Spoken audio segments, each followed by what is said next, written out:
Hello friends, good evening and welcome to physics scholar. Myself Anu Kushwaha. तो आज के इस लेक्चर नंबर 23 में हम तीन टॉपिक्स को कवर करने वाले हैं। Semi empirical mass formula, nuclear fission and nuclear fusion, और इसी में एक टॉपिक है हमारा न्यूक्लियर रिएक्टर। तो ये तीन टॉपिक्स को आज की इस क्लास में हम कवर करेंगे।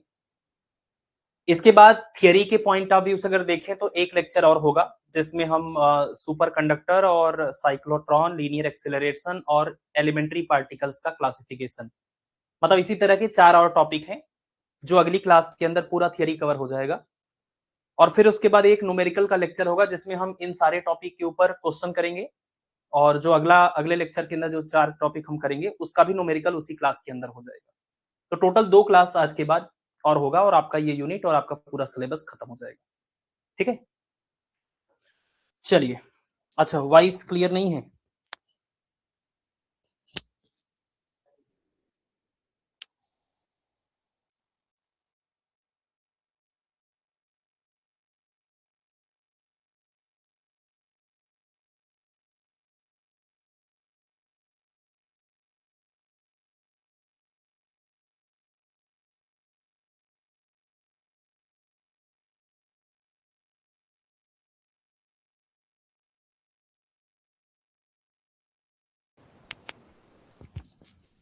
ठीक है। अच्छा, ठीक है, ठीक है, ठीक है, ठीक है, चलिए। तो आज की इस क्लास के बाद टोटल 2 और लेक्चर होने वाले हैं। तो कल हम लोग 2 लेक्चर करेंगे, एक मॉर्निंग में और एक इवनिंग में। तो आप लोग थोड़ा कल का मैनेज कर लीजिएगा। कल आखिरी दिन होगा आपके इस बैच का ऑफिशियली। हालांकि उसके बाद भी कुछ चीजें हम लोग प्रयास करेंगे, लेकिन ऑफिशियली कल ये बैच आपका ओवर हो जाएगा। ठीक है, चलिए स्टार्ट करें। देखिए, सबसे पहले हम बात करने वाले सेमी इंपिरिकल मास फार्मूला, और उसके लिए हमें समझना पड़ेगा कि मास डिफेक्ट या बाइंडिंग एनर्जी क्या होता है। मतलब सेमी इंपिरिकल मास फार्मूले को समझने के लिए हम ये बाकी चीजें करेंगे। डायरेक्टली ये सिलेबस का पार्ट इस तरह से तो नहीं है।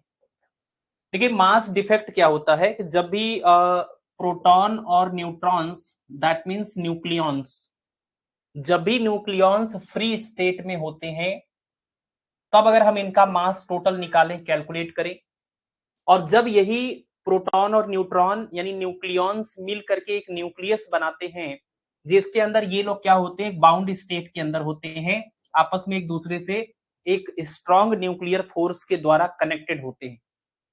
ये जितने यहाँ पर न्यूक्लियॉन्स हैं उतने ही यहाँ पर भी है, बस फर्क क्या है कि ये फ्री स्टेट में है, और ये सभी के सभी जो है वो एक दूसरे से बाउंडेड है न्यूक्लियस के अंदर स्ट्रॉन्ग न्यूक्लियर फोर्स के द्वारा। तो हम ये नोटिस करते हैं कि अगर हमें पता है मास ऑफ प्रोटॉन, हमें पता है मास ऑफ न्यूट्रॉन, तो हम ये 3 प्रोटॉनों और 3 न्यूट्रॉनों का टोटल अगर मास निकालना हुआ, हम कैलकुलेट करके निकाल लेंगे। 3 गुना कर देंगे प्रोटॉन के मास का और 3 गुना कर देंगे न्यूट्रॉन के मास का, टोटल मास यहाँ पर ये आ जाएगा। लेकिन यही न्यूक्लियॉन्स का जो मास हमने कैलकुलेट किया है, आप बताइए, यही सारे न्यूक्लियॉन्स मिलकर के तो न्यूक्लियस बना रहे हैं। तो न्यूक्लियस का जो मास होना चाहिए वो इस वाले मास के बराबर होना चाहिए। न्यूक्लियस के अंदर यही 6 पार्टिकल्स हैं, तो इनका टोटल मास इन 6 पार्टिकल्स के मास के बराबर होना चाहिए। लेकिन ऐसा नहीं होता है। जब हम किसी न्यूक्लियस का मास जब हम मेजर करते हैं, तो हमें पता चलता है कि न्यूक्लियस का जो मास है वो, जब ये फ्री स्टेट में थे या कंस्टिट्यूएंट पार्टिकल्स अलग थे, उस टाइम पर जो इनका मास कैलकुलेट करके निकाला जाएगा, इस मास से ये मास कम होता है ना। तो न्यूक्लियस का जो कंबाइंड मेजर्ड मास होता है वो कैलकुलेटेड मास से क्या होता है, कम होता है। तो आखिर ऐसा क्या हुआ कि इस प्रोसेस से इस प्रोसेस में जाने पर मास कम हो गया, जबकि नंबर ऑफ पार्टिकल्स उतने ही हैं। तो एक्चुअल में जब इनका फॉर्मेशन होता है, जब न्यूक्लियॉन्स मिल करके न्यूक्लियस बनाते हैं, तो इस प्रोसेस में जितना मास की कमी आपको दिख रही है, इसका मास ज्यादा है, इसका मास कम है, तो जितना मास का कमी हुआ है, जितना मास का डिफरेंस हुआ है, उसी को हम मास डिफेक्ट कहते हैं। मास डिफेक्ट कहते हैं। तो डिफिनीशन में आप यहां पर कैलकुलेट कैसे करेंगे, मास डिफेक्ट बराबर क्या होता है, कैलकुलेटेड मास माइनस में measured mass of nucleus. Calculated mass कैसे आएगा, calculated mass number of particle आप काउंट कर लीजिए। ये है नंबर ऑफ प्रोटॉन्स, जिसको एटॉमिक नंबर कहते हैं, और ये है एक प्रोटॉन का मास। तो अगर एक प्रोटॉन के मास को नंबर ऑफ प्रोटॉन से मल्टीप्लाई करेंगे तो सारे प्रोटॉन्स का टोटल मास आ जाएगा। और उसके बाद क्या है, न्यूट्रॉन्स हैं, तो नंबर ऑफ न्यूट्रॉन्स कैसे निकलता है, mass number minus atomic number करते हैं, तो ये नंबर ऑफ न्यूट्रॉन्स को बताता है। नंबर ऑफ न्यूट्रॉन्स को एक न्यूट्रॉन के मास से मल्टीप्लाई कर देंगे तो सभी न्यूट्रॉनों का टोटल मास आ जाएगा। तो सभी प्रोटॉनों का मास प्लस सभी न्यूट्रॉनों का मास, ये क्या है, ये है पूरा कैलकुलेटेड मास, माइनस में m कैपिटल N यानी कि न्यूक्लियस का जो मेजर्ड मास है वो। तो कैलकुलेटेड मास माइनस मेजर्ड मास करने पर जो टर्म आता है उसको हम मास डिफेक्ट कहते हैं। यानी इस पूरी प्रक्रिया में, यहां से यहां तक पहुंचने की प्रक्रिया में इतना मास का लॉस हो गया, जिसको द्रव्यमान क्षति या मास डिफेक्ट कहते हैं। और जितना ये मास डिफेक्ट हुआ, आइंस्टीन के इस फार्मूले के अकॉर्डिंग, आइंस्टीन ने जो बताया था कि कोई भी मास अगर डिस्ट्रॉय होता है या गायब होता है तो वो बदले में एनर्जी दे करके जाता है। एनर्जी और मास एक ही सिक्के के दो पहलू है, मतलब सेम इंटिटी के दो अलग अलग फॉर्म है। अगर मास कहीं पर गायब हो रहा है, डिस्ट्रॉय हो रहा है, तो वो एनर्जी देगा। अगर एनर्जी कहीं गायब हो रहा है तो वो बदले में मास देगा, या एनर्जी किसी और एनर्जी में कन्वर्ट होगा, है ना। तो आइंस्टीन के एनर्जी मास रिलेशन के इस फार्मूले से हम ये पता कर सकते हैं कि ये कैलकुलेटेड मास और मेजर्ड मास के बीच में जो डिफरेंस आया, मास डिफेक्ट जो आया, उस मास डिफेक्ट के बराबर अगर मास गायब हुआ तो बदले में कितनी एनर्जी मिली होगी, डेल्टा एम इंटू में C square is equal to delta ई।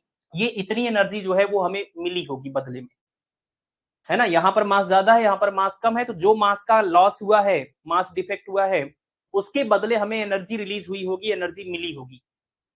और जितनी एनर्जी यहाँ पर रिलीज हुई है उतनी ही एनर्जी से ये सभी के सभी जो प्रोटॉन न्यूट्रॉन्स यानी न्यूक्लियॉन्स है वो आपस में बंधे हुए हैं। मतलब मास डिफेक्ट से जो एनर्जी हम निकालते हैं वही एनर्जी से ये सभी आपस में बंधे हुए हैं। अगर हम उतनी ही एनर्जी प्रोवाइड कर दें, कितनी, ये डेल्टा ई के बराबर, डेल्टा ई के बराबर एनर्जी का मतलब हम इसके इक्विवेलेंट एक तरह से मास प्रोवाइड कर रहे हैं, है ना। डेल्टा एम के इक्विवेलेंट, इस मास के इक्विवेलेंट ये एनर्जी है। इतना एनर्जी प्रोवाइड करने का मतलब कि अगर आप उस एनर्जी को मास के टर्म में देखें तो डेल्टा एम मास वापस प्रोवाइड कर रहे हैं। तो जितना मास का लॉस हुआ था अगर आप वापस प्रोवाइड कर देंगे तो फिर ये आपके इस स्टेट में पहुंच जाएंगे, क्योंकि इस स्टेट में ज्यादा मास था ना और इस स्टेट में कम था, तो जितना कम हो रहा था उतना आपने दे दिया, तो ये अब इस स्टेट में आ जाएगा। यानी न्यूक्लियॉन्स को तोड़ने के लिए कितनी एनर्जी की जरूरत होती है, मास डिफेक्ट के इक्विवेलेंट जो एनर्जी है वही एनर्जी अगर आप प्रोवाइड कर दें तो ये सभी पार्टिकल वापस से क्या बन जाएंगे, फ्री पार्टिकल की तरह, ऐसे इंडिविजुअल अलग अलग सेपरेट हो जाएंगे। तो मास डिफेक्ट के बारे में देखिए, वहां से कनेक्टेड है ये binding energy term, energy equivalent to mass defect. Mass defect के इक्विवेलेंट जो एनर्जी आती है उसको बाइंडिंग एनर्जी कहते हैं। बाइंडिंग एनर्जी का मतलब जितनी एनर्जी से सभी पार्टिकल बंधे हुए हैं उनको फिर से तोड़ने के लिए इतनी एनर्जी की जरूरत पड़ेगी। The constituent particles of nucleus are bounded by this energy. ये बाइंडिंग एनर्जी का मतलब कि न्यूक्लियस के जितने पार्टिकल हैं वो इतनी एनर्जी से बंधे हुए हैं। अब इसको डिफिनीशन में हम लिखते हैं कि the minimum energy required to separate the constituent particles of nucleus is called binding energy. Nucleus के अंदर जितने भी पार्टिकल्स हैं उनको तोड़ने के लिए रिक्वायर्ड मिनिमम एनर्जी जो होती है वो यही एनर्जी होती है, इसी का नाम है बाइंडिंग एनर्जी। ठीक है, तो ये हमारा पहला टॉपिक था। ये हमारा पहला टॉपिक हो गया कि बाइंडिंग एनर्जी आप समझ गए कि जब ये फॉर्मेशन होता है, पार्टिकल्स कंबाइन होकर के न्यूक्लियस बनाते हैं, तो जो मास में यहाँ डिफरेंस आता है उस मास के बदले जो एनर्जी मिलेगी उतनी एनर्जी से ये बंधे हैं, अगर इनको तोड़ना है तो वापस उतनी एनर्जी देनी पड़ेगी, इसी एनर्जी का नाम है बाइंडिंग एनर्जी। ठीक है, अब बाइंडिंग एनर्जी पर न्यूक्लियॉन की अगर हम बात करें, जैसे आप कह रहे हैं कि जितने मान लीजिए प्रोटॉन 3 थे, न्यूट्रॉन 3 थे और ये सब आपस में बंधे थे कुछ एनर्जी के द्वारा, जितनी एनर्जी से ये बंधे हुए हैं उसको आप बोल रहे हैं क्या, बाइंडिंग एनर्जी डेल्टा ई। लेकिन एक न्यूक्लियॉन के लिए कितनी एनर्जी की जरूरत पड़ेगी ताकि ये टूट सके, तो बाइंडिंग एनर्जी ये सभी न्यूक्लियॉन्स का, ये आपने निकाला जितने भी इसके न्यूक्लियस के अंदर है सबका ये बाइंडिंग एनर्जी है। अगर हमें पर न्यूक्लियॉन का निकालना हुआ तो इसको नंबर ऑफ न्यूक्लियॉन से डिवाइड करना होगा। नंबर ऑफ न्यूक्लियॉन्स मतलब न्यूक्लियस के अंदर कितने नंबर ऑफ पार्टिकल्स हैं, यानी कितने number of proton plus neutron है। तो प्रोटॉन प्लस न्यूट्रॉन की कुल संख्या को क्या बोलते हैं, नंबर ऑफ न्यूक्लियॉन या मास नंबर। तो एक न्यूक्लियॉन को तोड़ने के लिए, यानी एक प्रोटॉन या एक न्यूट्रॉन को तोड़ करके अलग करने के लिए कितना एनर्जी चाहिए होगा, उसी को हम बाइंडिंग एनर्जी पर न्यूक्लियॉन कहते हैं। तो binding energy per nucleon equal to delta E, ये बाइंडिंग एनर्जी है और इसको नंबर ऑफ न्यूक्लियॉन से डिवाइड कर देंगे। डेल्टा ई को आप डेल्टा एम मास डिफेक्ट के फॉर्म में लिखना चाहें तो डेल्टा एम सी स्क्वायर और अपान में क्या हो जाएगा ए। इसको बोलते हैं बाइंडिंग एनर्जी पर न्यूक्लियॉन। ध्यान देना है कि बाइंडिंग एनर्जी और बाइंडिंग एनर्जी पर न्यूक्लियन में डिफरेंस क्या है। जैसे मान लीजिए हमने कहा किसी न्यूक्लियस के अंदर 5 न्यूक्लियन हैं। एक न्यूक्लियस है जिसके अंदर 5 टोटल प्रोटॉन प्लस न्यूट्रॉन मिलाकर कितने हैं 5, और इनकी टोटल बाइंडिंग एनर्जी कितनी है 10 मिलियन इलेक्ट्रॉन वोल्ट। एक दूसरा न्यूक्लियस हमने लिया, उसमें 2 न्यूक्लियन है और उसकी टोटल एनर्जी कितनी है 10 मिलियन इलेक्ट्रॉन वोल्ट। तो आपको लगेगा बाइंडिंग एनर्जी तो बराबर है। अगर दोनों की बाइंडिंग एनर्जी बराबर है तो दोनों न्यूक्लियस जो है वो स्टेबल है, लेकिन ऐसा नहीं है। ये वाला जो न्यूक्लियस है ज्यादा स्टेबल है इस वाले न्यूक्लियस से, क्योंकि टोटल 5 न्यूक्लियन को बांध के, मतलब 5 न्यूक्लियन को तोड़ने के लिए कितनी एनर्जी की जरूरत है 10 मिलियन इलेक्ट्रॉन वोल्ट। तो एक न्यूक्लियन के बदले कितनी जरूरत होगी 2 million electron volt per nucleon. Number of nucleon से आप डिवाइड कर दीजिए तो आपको मिलेगा 2 million electron volt per nucleon. मतलब एक न्यूक्लियन के बदले एक न्यूक्लियन को तोड़ने के लिए सिर्फ इतनी एनर्जी की जरूरत पड़ेगी, जबकि यहाँ पर केवल 2 न्यूक्लियन थे और अभी भी 10 की जरूरत थी। तो डिवाइड करेंगे कितना आएगा 5 million electron volt per nucleon, यानी एक प्रोटॉन या एक न्यूट्रॉन को तोड़ने के लिए 5 मिलियन इलेक्ट्रॉन वोल्ट की जरूरत पड़ेगी। तो इसलिए बाइंडिंग एनर्जी से डायरेक्टली डिसाइड नहीं हो सकता कि कौन ज्यादा स्टेबल है और कौन कम स्टेबल है, क्योंकि बाइंडिंग एनर्जी की वैल्यू सेम होने से ऐसा नहीं कि दोनों की स्टेबिलिटी सेम है, क्योंकि नंबर ऑफ न्यूक्लियन भी तो देखिए। तो यहां पर एक पर्टिकुलर के लिए हम निकालते हैं, सिंगल न्यूक्लियन के लिए जब निकालते हैं तब हमें पता चलता है कौन सा न्यूक्लियस कितना ज्यादा स्टेबल है। तो यहाँ पर एक न्यूक्लियन को तोड़ने के लिए 5 चाहिए, इसके लिए 2 चाहिए, तो ये वाला ज्यादा स्टेबल है, मतलब ज्यादा स्ट्रांगली बाउंडेड है आपस में, तोड़ने के लिए बहुत ज्यादा एनर्जी की रिक्वायरमेंट पड़ेगी। ठीक है ना। तो बाइंडिंग एनर्जी पर न्यूक्लियन जिसका जितना ज्यादा होता है वो उतना ज्यादा स्टेबल होता है, यानी बाइंडिंग एनर्जी पर न्यूक्लियन जो होता है, बाइंडिंग एनर्जी पर न्यूक्लियन वो स्टेबिलिटी को रिप्रेजेंट करता है या स्टेबिलिटी को मेजर करता है। किसी भी न्यूक्लियस में बाइंडिंग एनर्जी पर न्यूक्लियन आप निकालिए, जिसके लिए जितनी ज्यादा वैल्यू होगी वो उतना ज्यादा स्टेबल होगा। ठीक है, चलिए, तो higher is the binding energy per nucleon higher will be its stability, वही बात यहां पर लिखा हुआ है। बाइंडिंग एनर्जी पर न्यूक्लियन कैसे निकालेंगे, बाइंडिंग एनर्जी को नंबर ऑफ न्यूक्लियन से डिवाइड करेंगे। ठीक है, इसके बाद एक कर्व होता है, ग्राफ होता है, जिसको हम बाइंडिंग एनर्जी कर्व कहते हैं। हमें जितने भी एलिमेंट पता हैं, हमें जितने भी एलिमेंट्स पता हैं, उन सभी एलिमेंट्स के लिए अगर हम क्या करें, उनके मास नंबर को, हर एलिमेंट का जो मास नंबर है, उनके आइसोटोप वगैरह जो भी होंगे जिनका एटॉमिक नंबर अलग अलग होगा, मास नंबर, तो सभी एलिमेंट जितने भी हमें पता है उनके मास नंबर और बाइंडिंग एनर्जी पर न्यूक्लियन के बीच में ग्राफ खींचा गया, तो हमें कुछ इस टाइप का ग्राफ यहां पर मिलता है। ये ग्राफ हमें क्या बता रहा है कि 50, जिसका मास नंबर 50 है और जिसका मास नंबर 80 है, तो 50 से 80 मास नंबर वाले जितने भी न्यूक्लियस हैं, जितने भी क्या है न्यूक्लियस हैं, हम एटम की बात नहीं कर रहे, क्योंकि एटम जैसे एक ही एलिमेंट के अलग अलग आइसोटोप हो सकते हैं ना, आइसोटोप मतलब एटॉमिक नंबर सेम होगा लेकिन मास नंबर अलग अलग हो सकता है। तो एक ही एलिमेंट के कई आइसोटोप हो सकते हैं, तो इसलिए नंबर ऑफ न्यूक्लियस होंगे 50 से 80 के बीच में 30 नहीं है, बहुत सारे न्यूक्लियस पॉसिबल है। तो 50 से लेकर के 80 मास नंबर वाले जितने भी न्यूक्लियस पॉसिबल है, वो आप देखिए इनका जो बाइंडिंग एनर्जी पर न्यूक्लियन है वो सबसे ज्यादा, मतलब एक रेंज में आ रहा है, यानी 50 से 80 मास नंबर वाले जो एलिमेंट है वो कंपेरेटिवली उससे हल्के और उसके हैवी जो एलिमेंट है उनके रिस्पेक्ट में ज्यादा स्टेबल होते हैं। 80 से ज्यादा मास नंबर वाले भी कम स्टेबल हैं और 50 से कम वाले भी कम स्टेबल हैं। ठीक है, तो 50 से 80 के बीच में ये देखा गया इस ग्राफ से कि ये वाले जो एलिमेंट हैं जिनका बाइंडिंग एनर्जी पर न्यूक्लियन काफी ज्यादा है, तो ये बहुत ही ज्यादा स्टेबल होते हैं। यहाँ पर एक बहुत फेमस सवाल आता है, थोड़ा कंफ्यूजन भी होता है, उसको भी यहीं पर क्लियर करेंगे। जैसे अगर हम इस बाइंडिंग एनर्जी पर न्यूक्लियन के सबसे पीक पर जाएं, तो सबसे पीक पर यहाँ पर जो वैल्यू मिलती है वो 8.8 मिलियन इलेक्ट्रॉन वोल्ट के आसपास वैल्यू मिलती है। कौन सा एलिमेंट होता है, आयरन 2656।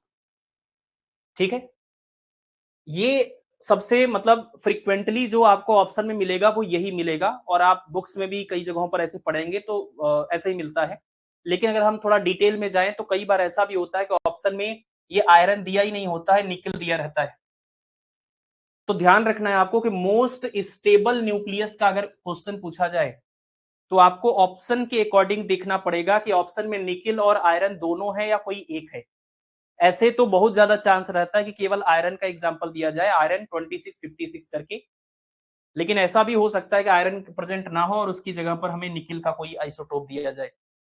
तो आप ध्यान दीजिएगा मोस्ट स्टेबल न्यूक्लियस अगर एकदम प्रिसाइजली देखी जाए बात को, तो वो होता है निकिल 28 और ये आपका मास नंबर 62। ये सबसे ज्यादा स्टेबल न्यूक्लियस होता है, लेकिन ये नेचर में मतलब उतना ज्यादा एबंडेंस में पाया नहीं जाता है। आयरन ज्यादा एबंडेंस में जो है नेचर में प्रेजेंट होता है, इसलिए हम इसकी बात उतनी करते नहीं, हम लोग आयरन को ही हमेशा पढ़ते हैं, बोलते हैं, और बुक्स में भी ज्यादा रेफरेंस इसका मिलता है, क्योंकि ये बहुत ज्यादा एबंडेंस में अवेलेबल है, तो हम चर्चा इसी की करते हैं। ठीक है ना। तो ज्यादा अमाउंट में प्रेजेंट होने की वजह से ये हाईलाइट है, लेकिन ऐसा नहीं है कि ग्राफ में सबसे जो पीक मिला था वो इसी एलिमेंट के लिए मिला था। पीक जो है वो इस एलिमेंट के लिए मिला है, और इसके आसपास ही इसकी वैल्यू बहुत ज्यादा फर्क नहीं है। आप देख लीजिए 8.7, 8.7, इवन 9, यहाँ पर 9, तो यहां तक अगर देखा जाए तो कोई फर्क भी नहीं है। लेकिन अगर बहुत ज्यादा आप बारीकी से बात करें तो थोड़ा सा ज्यादा होता है इसका बाइंडिंग एनर्जी पर न्यूक्लियन। इसलिए अगर ऑप्शन में ये प्रेजेंट है तो आपको इसको चूज करना पड़ेगा, नहीं प्रेजेंट है तो फिर आयरन वेल नोन है, ये सबको पता है। तो ये चीज है, और यहाँ पर आइसोटोप्स भी है इनके अलग अलग, मतलब निकिल 62, और देखिए निकिल आपका 60, और आयरन देखिए 56, और आयरन यहाँ पर क्या है 58, क्योंकि मास नंबर के बीच, ये मास नंबर है ना, नंबर ऑफ न्यूक्लियन है, और बाइंडिंग एनर्जी पर न्यूक्लियन है। तो यहाँ पर जो नंबर ऑफ न्यूक्लियन है वो मैटर कर रहा है। तो नंबर ऑफ न्यूक्लियन इसमें 62 है, इसमें 58 है, इसमें 56 है, इसमें आपका कितना है 60 है, तो उसके अकॉर्डिंग थोड़ा थोड़ा बाइंडिंग एनर्जी पर न्यूक्लियन में चेंज आता है। ठीक है ना। तो ये एग्जैक्ट एकदम जो बहुत ज्यादा अगर हम डिटेल में जाएं तो इस तरह का रिजल्ट होता है, लेकिन ऐसा कोई जरूरत नहीं है। आप सिंपल याद रखिए आयरन 26, 56, यही आपको सबसे ज्यादा जगहों पर ऑप्शन में मिलेगा। तो ये मोस्ट स्टेबल न्यूक्लियस होता है। और अगर सबसे हैवी मतलब हैवीएस्ट स्टेबल न्यूक्लियस की बात करें तो वो होता है लेड 82-208।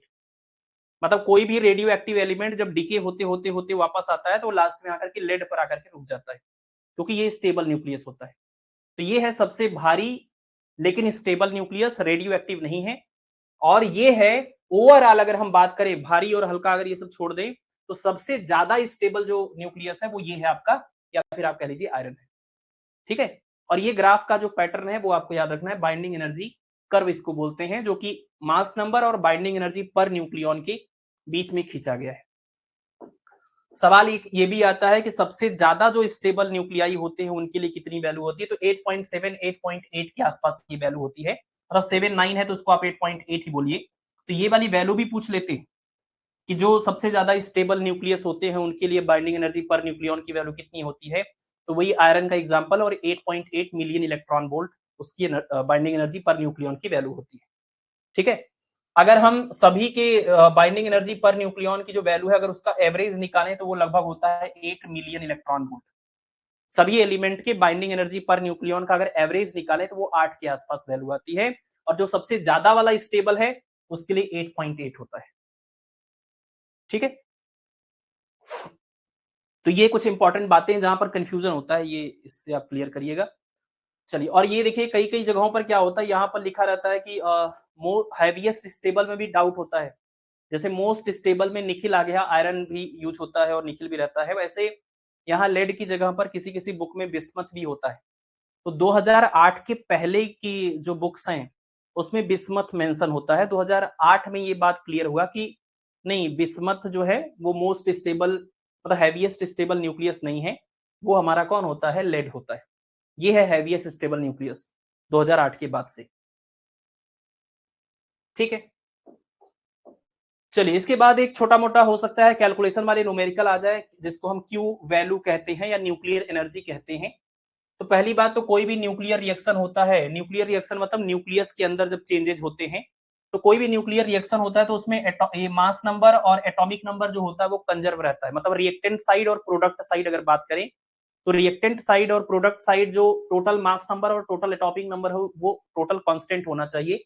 तो ऐसा भी कोई रिएक्शन हो सकता है कि एलिमेंट का नाम यहाँ पर दे करके और फिर यहाँ पर गैप करके छोड़ देते हैं कि यहाँ पर कौन सा एलिमेंट होगा, तो वो हम एटॉमिक नंबर या मास नंबर के बेसिस पर कंपेयर करके निकाल लेते हैं वहां पर जो एलिमेंट होगा उसका एटॉमिक नंबर कितना और मास नंबर कितना होना चाहिए।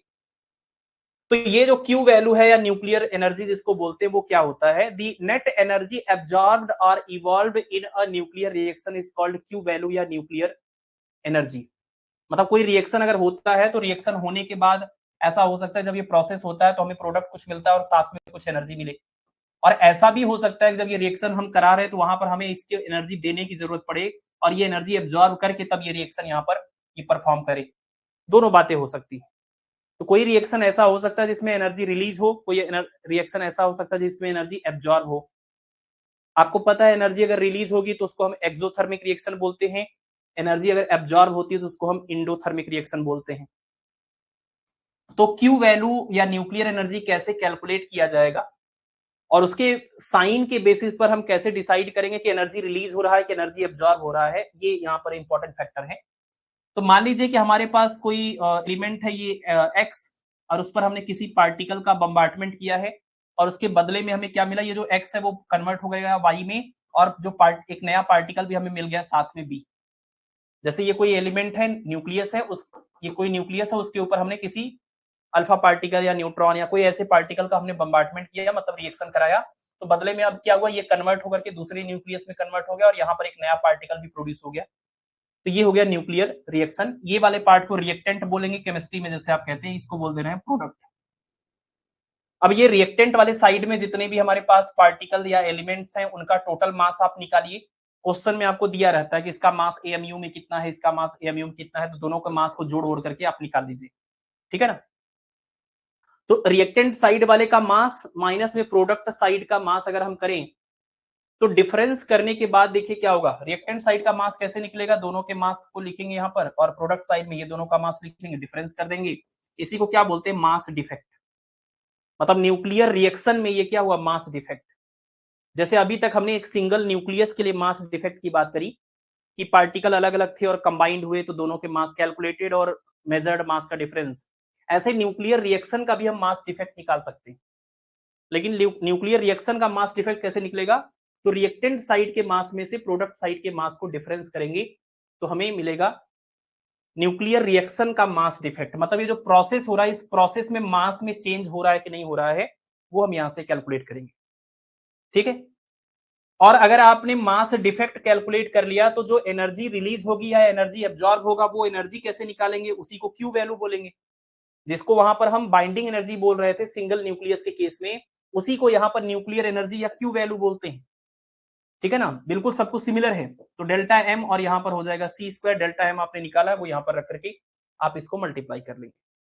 अब सिंपल सी चीज आप यहीं से अपने से एनालिसिस कर सकते हैं कि क्यू वैल्यू पॉजिटिव या निगेटिव होने का क्या मतलब है। आप बताइए, अगर अगर हम कह रहे हैं कि जो रिएक्शन हो रहा था उसमें रिएक्टेंट साइड का मास ज्यादा था प्रोडक्ट साइड के मास से, मतलब जो एलिमेंट्स आपस में रिएक्ट कर रहे थे उनका मास जो प्रोडक्ट बन रहा है उसके मास से ज्यादा था, ठीक है ना। इलेक्ट्रॉनिक्स के पीसीएस की पीवाईक्यूज अच्छा डाउनलोड नहीं हो रहे, ठीक है, क्लास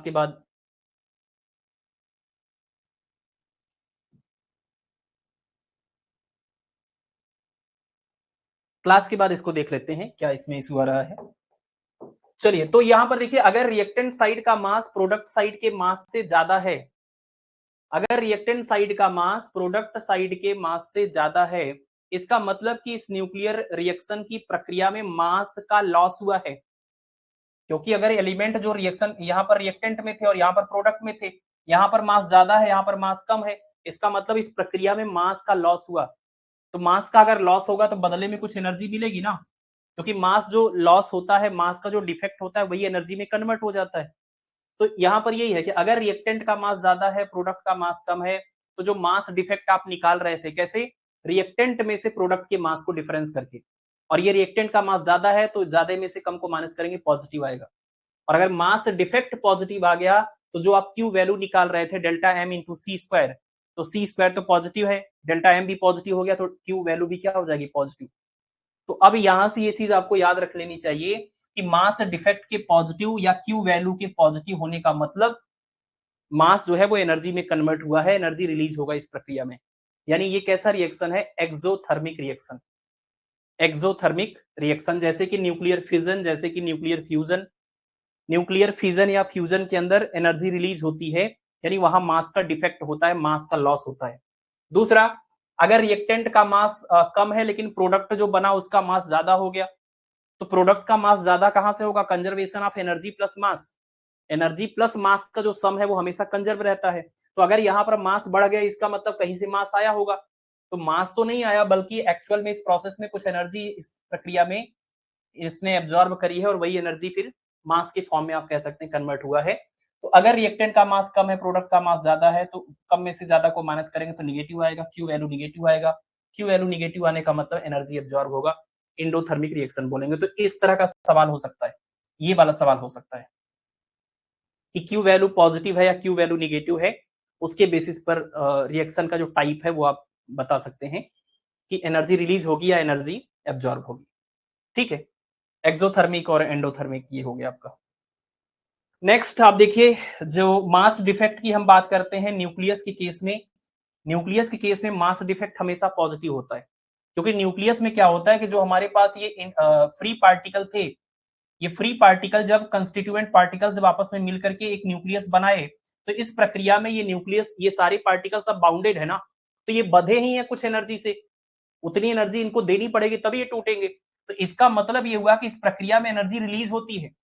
जब ये मिल करके ये बना रहे थे तो उस टाइम पर मास डिफेक्ट जो होता है वो हमेशा पॉजिटिव होता है। इसका मास ज्यादा होता है कैलकुलेटेड और इसका मास कम होता है, तो इसमें से इसको डिफरेंस करेंगे तो हमेशा मास डिफेक्ट पॉजिटिव आता है न्यूक्लियस के केस में। लेकिन अगर हम न्यूक्लियर रिएक्शन की बात करें, अगर हम एक प्रोसेस, एक रिएक्शन की बात करें जिसके अंदर कई सारे न्यूक्लियस इन्वॉल्व होकर के और कन्वर्जन कर रहे हैं, वहां पर अगर बात करें तो आपने देखा कि मास डिफेक्ट जो है वो पॉजिटिव भी हो सकता है, निगेटिव भी हो सकता है। ठीक है ना, तो एक सिंगल न्यूक्लियस के लिए और न्यूक्लियर रिएक्शन के लिए कैसे मास डिफेक्ट और बाइंडिंग एनर्जी और क्यू वैल्यू में सिमिलरिटीज जो है ना वो आप कंपेयर करके याद रखिएगा। जब हम न्यूक्लियस के लिए बात कर रहे थे तो हम उसको बाइंडिंग एनर्जी बोल रहे थे जो बदले में मिल रहा था, और जब हम न्यूक्लियर रिएक्शन के लिए बात कर रहे हैं तो उसी को हम क्यू वैल्यू या न्यूक्लियर एनर्जी कहते हैं। ठीक है, तो ये आपका कॉन्सेप्ट ऑफ क्यू वैल्यू था। चलिए इसके बाद अब हम आते हैं अपने मेन टॉपिक पर। ये जितनी भी बातें हमने करी हैं ये डायरेक्टली सिलेबस में इस तरह से कुछ नहीं था, बट इनको समझना थोड़ा सा जरूरी था ताकि हम इन सारे टॉपिक्स को आगे समझ सके। ये वाला टॉपिक भी नहीं है आपके सिलेबस में, ये भी हम सिर्फ इसलिए पढ़ रहे हैं क्योंकि हमें पढ़ना है सेमी इंपीरिकल मास फार्मूला। तो सेमी इंपीरिकल मास फार्मूले को समझने के लिए सारी बातें हम अभी तक कर रहे थे। ठीक है, लिक्विड ड्रॉप मॉडल ये क्या होता है, जैसे न्यूक्लियस, जैसे एटम के आपने बहुत सारे मॉडल पढ़े थे ना, कि टॉमसन मॉडल है, रदरफोर्ड मॉडल है, बोहर मॉडल है, सोमरफील्ड मॉडल है, वेक्टर एटम मॉडल है। ऐसे न्यूक्लियस को लेकर के भी बहुत सारे मॉडल हैं। अल्फा पार्टिकल मॉडल है, उसके बाद लिक्विड ड्रॉप मॉडल है, और उसके बाद सेल मॉडल है, कलेक्टिव मॉडल है। न्यूक्लियस के स्ट्रक्चर को लेकर के भी बहुत सारे मॉडल्स हैं जिनको न्यूक्लियर मॉडल बोलते हैं। जैसे हमने एटॉमिक मॉडल पढ़ा था वैसे न्यूक्लियर मॉडल्स भी होते हैं बहुत सारे। तो उन बहुत सारे न्यूक्लियर मॉडल्स में से एक न्यूक्लियर मॉडल जो है उसका नाम है लिक्विड ड्रॉप मॉडल। ठीक है, तो ये लिक्विड ड्रॉप मॉडल का जो कॉन्सेप्ट है वो नाम नाम से ही क्लियर हो रहा है। ये सारी बातें पढ़ने की बस एक बार बात है, सब समझ में आ जाएगा। लिक्विड ड्रॉप मॉडल जो है वो यही बताता है कि किसी भी एटम के न्यूक्लियस को आप किसी लिक्विड के ड्रॉप से कंपेयर करिए। जैसे बिहेवियर एक लिक्विड के ड्रॉप का होता है वैसे ही किसी एटम के न्यूक्लियस का भी होता है। इस बेसिस पर आप कंपेयर कर सकते हैं एक लिक्विड के ड्रॉप की प्रॉपर्टीज को और एक न्यूक्लियस की प्रॉपर्टीज को। बहुत ज्यादा एनालॉजी देखने को मिलेगी, सिमिलरिटी देखने को मिलेगी, है ना। इसी का नाम था लिक्विड ड्रॉप मॉडल। ठीक, तो लिक्विड ड्रॉप मॉडल नाम से ही सारी बातें इसके अंदर मतलब आप दिमाग में चलने लग जाएंगी। तो ये किसने दिया था, ये बोहर ने दिया था। और ये क्यों इन्होंने ऐसा कॉन्सेप्ट दिया था, क्योंकि इनके हिसाब से बहुत सारी सिमिलरिटीज देखने को मिल रही थी न्यूक्लियस की प्रॉपर्टी में और लिक्विड के ड्रॉप की प्रॉपर्टी में। तो इन्होंने क्या किया कि this model considers a nucleus to be identical to a liquid drop. Nucleus को एक लिक्विड ड्रॉप के आइडेंटिकल इन्होंने कंसीडर किया। कौन कौन से मेन पॉइंट्स है जो इन्होंने कंपेयर करके बताया कि लिक्विड के ड्रॉप के अंदर और न्यूक्लियस के अंदर क्या क्या चीजें सिमिलर हैं। तो इन्होंने बताया जैसे लिक्विड का जो ड्रॉप है वो स्फीरिकल होता है, वैसे ही जो न्यूक्लियस भी होता है वो भी क्या होता है, स्फीरिकल होता है। हालांकि परफेक्टली स्फीयर नहीं होता है, आपको पता होगा न्यूक्लियस का जो शेप होता है इस तरह का भी हो सकता है, इस तरह का भी हो सकता है और इस तरह का भी हो सकता है। इसको प्रोलेट बोलते हैं, इसको ऑबलेट बोलते हैं और इसको हम बोलते हैं स्फीरिकल। ये स्फीयर भी आपके इसी इलिप्स का ही एक पार्ट है जिसका सेमी मेजर और माइनर एक्सिस बराबर हो गया है। इसको हम बोलते हैं इलिप्सॉइडल। तो न्यूक्लियस का जो शेप है वो इलिप्सॉइडल टाइप का होता है। लेकिन अगर हम थोड़ा सा इसको और एक्यूरेसी को इग्नोर करें और एक जनरलाइज वे में इसको बात करें ताकि कैलकुलेशन वगैरह और सारी चीजें हम आसानी से देख सके, तो हम इसको स्फीरिकल लेकर के चलते हैं, ठीक है ना। तो जैसे लिक्विड का जो ड्रॉप है वो स्फीरिकल होता है, वैसे न्यूक्लियस का जो शेप है वो भी क्या होता है, स्फीरिकल। तो ये एक सिमिलरिटी देखने को मिल गई लिक्विड के ड्रॉप में और न्यूक्लियस के शेप में। दूसरा, न्यूक्लियर डेंसिटी इज कांस्टेंट। आपको पता है न्यूक्लियस की जब डेंसिटी आप कैलकुलेट करते हैं मास अपान वॉल्यूम से, तो न्यूक्लियस का जो मास है वो और वॉल्यूम को जब डिवाइड करते हैं तो ये पूरा कैलकुलेशन करने के बाद जो रिजल्ट आता है 2.3 इंटू 10 पावर 17 किलोग्राम पर मीटर क्यूब। मतलब कि जो डेंसिटी आप निकाल रहे हैं वो डेंसिटी की वैल्यू एक कांस्टेंट वैल्यू आती है। यानी जो न्यूक्लियस की डेंसिटी है वो इस बात पे डिपेंड ही नहीं करती है कि कौन से एलिमेंट का न्यूक्लियस है, क्योंकि अलग अलग एलिमेंट के न्यूक्लियस में अलग अलग चीजें होंगी। किसी का न्यूक्लियस छोटा होगा, किसी का न्यूक्लियस बड़ा होगा, किसी में नंबर ऑफ न्यूक्लियॉन्स कम होंगे, किसी में ज्यादा होंगे। लेकिन जो न्यूक्लियस की डेंसिटी है वो नंबर ऑफ न्यूक्लियॉन्स के ऊपर डिपेंड ही नहीं करता। मतलब कि अलग अलग अगर हम न्यूक्लियस भी चूज करें तो हर बार रिजल्ट सेम ही आएगा, क्योंकि मास नंबर पर ये डिपेंड ही नहीं करता। तो जैसे हर न्यूक्लियस की डेंसिटी क्या है, क्या निकल के आ रही, कांस्टेंट निकल के आ रही है। तो वही कह रहे हैं कि nuclear density is constant just like a liquid drop.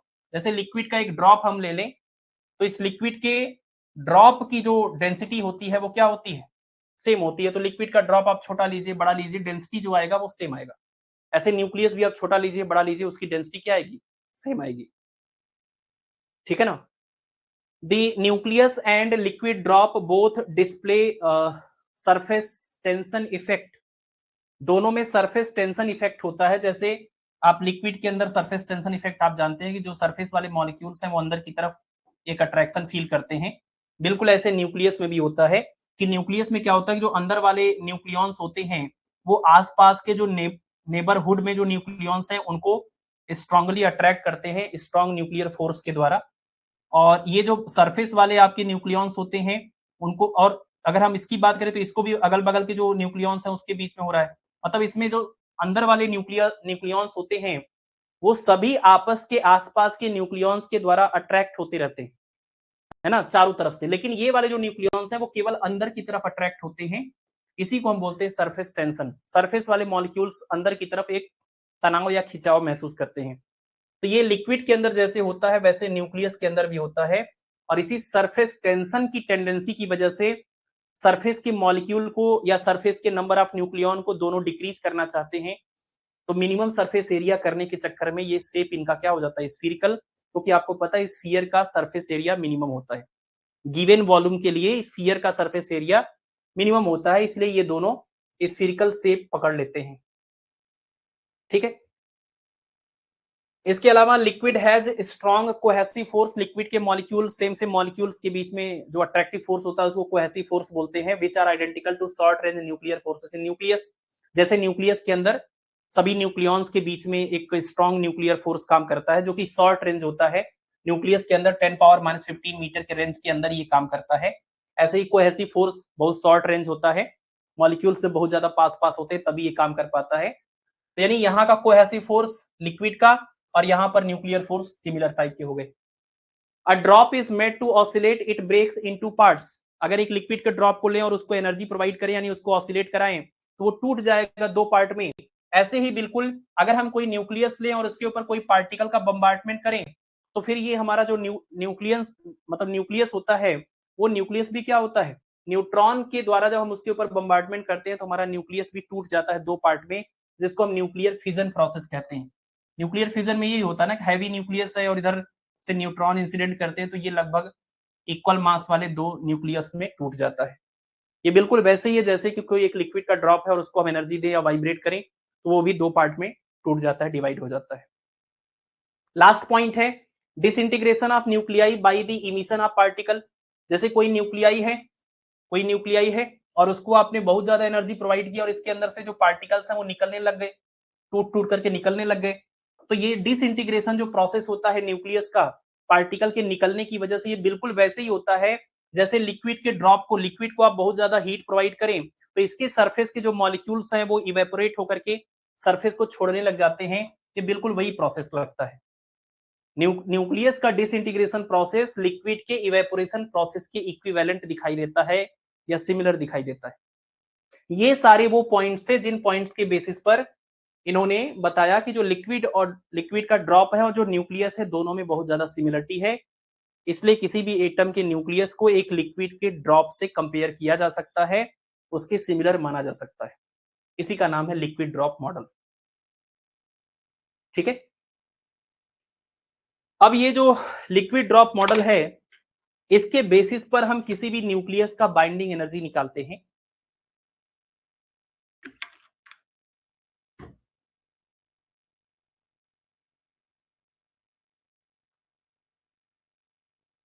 Semi empirical mass formula जिसको बोलते हैं, या बेथ वेसजेकर मास फार्मूला बोलते हैं।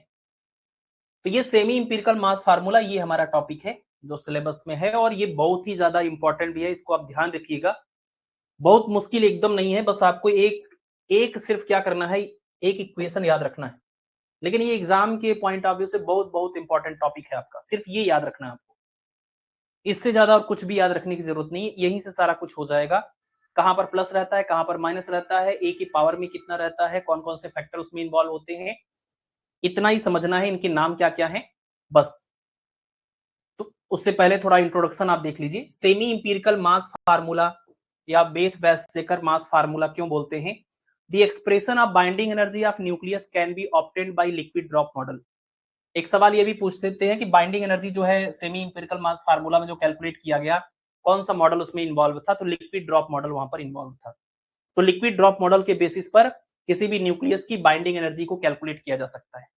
ठीक है, तो इन्होंने, ये साइंटिस्ट जो है, इन्होंने क्या किया कि किसी भी एटम के मास को रिप्रेजेंट करने के लिए, किसी भी एटम के मास को इन्होंने बाइंडिंग एनर्जी के फॉर्म में एक्सप्रेस किया था, है ना। इसका नाम है ना सेमी इंपिरिकल मास फार्मूला। तो बाइंडिंग एनर्जी की बात कर रहे हैं, लेकिन मास फार्मूला क्यों बोल रहे हैं? मास को कैलकुलेट करने के लिए बाइंडिंग एनर्जी इसमें इंट्रोड्यूस किया गया। तो इन्होंने कहा कि atomic mass of nucleus in terms of its binding energy and this formula is known as semi empirical mass formula. अब इस बात को समझिए, अगर हम थोड़ी देर के लिए आपको बता दें कि ये मास डिफेक्ट है डेल्टा एम, आप जरा सोचिए, यहां माइनस भी लगा है, तो ये मास डिफेक्ट पूरा अगर इस साइड आए और ये वाला पार्ट पूरा इस साइड चला जाए, तो ये है पूरा कैलकुलेटेड मास। हालांकि यहां पर एटम का मास लिखा है, एटम का मास या न्यूक्लियस का मास अप्रॉक्स सेम होता है, क्योंकि इलेक्ट्रॉन का मास इनके रिस्पेक्ट में नेग्लिजिबल होता है। तो अगर ये एटम का मास या न्यूक्लियस का मास जो भी यहाँ पर लिखा हुआ है, अगर इस पार्ट को हम इस साइड लेके जाएं और इस पूरे पार्ट को इस साइड लेके आए, तो आप देखिए ये क्या है, कैलकुलेटेड मास ही तो है। सभी प्रोटॉनों का मास, सभी न्यूट्रॉनों का मास, तो सभी प्रोटॉनों प्लस न्यूट्रॉनों का ये कैलकुलेटेड मास, और ये है उससे मिलकर के बने हुए एटम या न्यूक्लियस का मास। तो कैलकुलेटेड मास माइनस में measured mass is equal to क्या हो जाएगा? Mass defect. तो ये पूरा जो टर्म है वो मास डिफेक्ट ही तो है। और आपको पता है कि मास डिफेक्ट को अगर सी स्क्वायर से मल्टीप्लाई करते हैं तो एनर्जी निकल के आती है, जिसको बाइंडिंग एनर्जी बोलते हैं। इतनी एनर्जी से सारे पार्टिकल बंधे हुए हैं, तो इसका मतलब कि मास डिफेक्ट को हम लिख सकते हैं क्या, कि बाइंडिंग एनर्जी अपान में सी स्क्वायर। वही लिखा हुआ है यहाँ पर, वही लिखा हुआ, मास डिफेक्ट की जगह पर ही क्या लिखा हुआ है, बाइंडिंग एनर्जी अपान में सी स्क्वायर। तो किसी भी एटम के मास को हम इस तरीके से बाइंडिंग एनर्जी से रिलेट कर सकते हैं, है ना। एटम का मास या न्यूक्लियस का जो मास है, उसमें अगर हम मास डिफेक्ट का फार्मूला यूज करें और मास डिफेक्ट को बाद में बाइंडिंग एनर्जी में कन्वर्ट करके लिख दें, तो ये मास जो है वो बाइंडिंग एनर्जी से रिलेट हो जाएगा। ठीक है, तो सेमी इंपिरिकल मास फार्मूला, मतलब ये सवाल आता है कि मास जो है क्यों बोला जा रहा है, मास की बात क्यों हो रही है? क्योंकि सेमी इंपिरिकल मास फार्मूले में तो हम बाइंडिंग एनर्जी की बात करते हैं। तो यही फार्मूला, यही रीजन है कि हम यहाँ पर मास निकालते हैं इस बाइंडिंग एनर्जी से। फिर इसके आगे हम डिस्कशन पूरा करते हैं कि ये बाइंडिंग एनर्जी में क्या क्या चीज इन्वॉल्व है। ठीक है ना, तो हमारा फोकस हमेशा इसी तरफ रहता है। लेकिन वो बाइंडिंग एनर्जी को मास में क्यों बोला गया? क्योंकि उसकी हेल्प से हम मास निकालते हैं एटम या न्यूक्लियस का। ठीक है, ये तो रही बात इंट्रोडक्शन वाली। अब ये बाइंडिंग एनर्जी कैलकुलेट करने का जो फार्मूला है, ये बाइंडिंग एनर्जी को कैलकुलेट करने का जो सेमी इंपिरिकल मास फार्मूला जिसको बोल रहे हैं, या बेथ वेसजेकर फार्मूला बोल रहे हैं, वो बाइंडिंग एनर्जी के अंदर क्या क्या चीजें इन्वॉल्व हैं, वो बाइंडिंग एनर्जी के लिए क्या क्या उसमें चीजें हैं जिसकी वजह से ये बाइंडिंग एनर्जी यहां पर आता है। तो देखिए, बाइंडिंग एनर्जी जो है न्यूक्लियस का, वो बाइंडिंग एनर्जी 1 2 3 4 5 टर्म इसके अंदर इन्वॉल्व होते हैं। मतलब 5 अलग अलग तरह के इंटरेक्शंस हैं या प्रोसेस हैं या कह लीजिए फेनोमेना है या फैक्टर्स हैं जो बाइंडिंग एनर्जी को प्रभावित करते हैं। तो पहले तो इन पांचों का नाम याद रखिए, volume energy term, surface energy term, coulombic energy term या coulomb energy term, asymmetric energy term और पेयरिंग टर्म, ये इसके नाम है। मतलब जो पूरा बाइंडिंग एनर्जी बनता है न्यूक्लियस का, वो इन 5 एनर्जी को मिलाकर के बनता है टोटल। ठीक है, तो ये जो 5 तरह की चीजें यहां पर है, जो 5 तरह के फैक्टर्स हैं जो बाइंडिंग एनर्जी को प्रभावित करते हैं, ये सभी के सभी फैक्टर बाइंडिंग एनर्जी को बढ़ाते हैं ऐसा नहीं है। जैसे यहां पर सबके सामने प्लस लिखा हुआ है, लेकिन इसका ये मतलब नहीं कि ये सब बाइंडिंग एनर्जी को बढ़ा रहे हैं। लेकिन एनर्जी एक स्केलर क्वांटिटी आपको पता है, तो जो बाइंडिंग एनर्जी को बढ़ा रहा होगा, जिसका कंट्रीब्यूशन बढ़ाने वाला होगा, उसके सामने फाइनली प्लस में आएगा, और जिसका कंट्रीब्यूशन घटाने वाला है उसके सामने क्या आएगा, माइनस आएगा। तो मतलब इसकी वैल्यू अगर माइनस में है, इसका मतलब उस माइनस वाली वैल्यू को जोड़ेंगे इसमें, ये प्लस में है तो ये प्लस में ही रहेगा। मतलब ये बाइंडिंग एनर्जी को बढ़ा रहा है, लेकिन इसके सामने अगर इसकी वैल्यू हमने रखा और वो माइनस में आ गया, इसका मतलब ये बाइंडिंग एनर्जी को घटा रहा है। इसमें भी माइनस आ गया, इसका मतलब ये भी बाइंडिंग एनर्जी को घटा रहा है। तो ये वाला जो टर्म था वो देखिए बाइंडिंग एनर्जी को बढ़ा रहा था, और इसकी वैल्यू हमने रखी जब, तो ये वाली वैल्यू थी, यहाँ प्लस था और ये पूरी वैल्यू इसकी माइनस में, तो ये बाइंडिंग एनर्जी को घटा रहा है, ये भी बाइंडिंग एनर्जी को घटा रहा है, ये भी बाइंडिंग एनर्जी को घटा रहा है, और ये घटा भी सकता है, बढ़ा भी सकता है। ठीक है, यानी वॉल्यूम एनर्जी टर्म एकमात्र ऐसा है जो बाइंडिंग एनर्जी को हमेशा हर कंडीशन में बढ़ा रहा है। ये बीच के तीनों घटा रहे हैं, और लास्ट वाला कुछ भी कर सकता है, बढ़ा भी सकता है, घटा भी सकता है, और कोई भी प्रभाव नहीं डाल सकता, मतलब वो पूरी वैल्यू जीरो भी हो सकती है। ठीक, तो बाइंडिंग एनर्जी जो होता है न्यूक्लियस का, उसमें 5 टर्म इन्वॉल्व होते हैं। उन टर्म के नाम है volume energy term, surface energy term, coulomb energy term, asymmetric energy term और पेयरिंग एनर्जी टर्म। अगर हम यहीं पर, क्योंकि आगे तो हमने इंडिविजुअली अलग अलग से इनको, इनके बारे में लिखा है, जो हम अभी एक्सप्लेन कर देंगे, बट यहीं पर एकदम शॉर्ट में ऐसी चीज जो आप इसके नाम से रिलेट करके दिमाग में अपने रख सकते हैं, जितने की सिर्फ आपको जरूरत है, इससे ज्यादा कुछ है नहीं।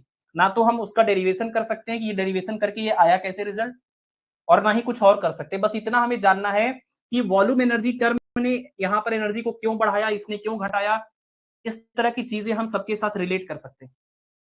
देखिए, वॉल्यूम एनर्जी टर्म जो है वो बाइंडिंग एनर्जी को, यानी न्यूक्लियस की स्टेबिलिटी को बढ़ाता है। ऐसा क्यों बढ़ाता है, ये क्यों? क्योंकि न्यूक्लियस जितना ज्यादा उसका वॉल्यूम बड़ा होगा, न्यूक्लियस का वॉल्यूम जितना ज्यादा होगा, यानी अंदर अंदर की जो जगह है, वॉल्यूम जितना ज्यादा होगा, हर न्यूक्लियॉन के आसपास उतने ज्यादा नंबर ऑफ न्यूक्लियॉन्स प्रेजेंट होंगे। अगर वॉल्यूम कम है तो इस न्यूक्लियस के, इस न्यूक्लियॉन के आसपास कम न्यूक्लियॉन्स होंगे। अगर वॉल्यूम ज्यादा है तो इसके आसपास बहुत ज्यादा नंबर ऑफ न्यूक्लियॉन्स होंगे।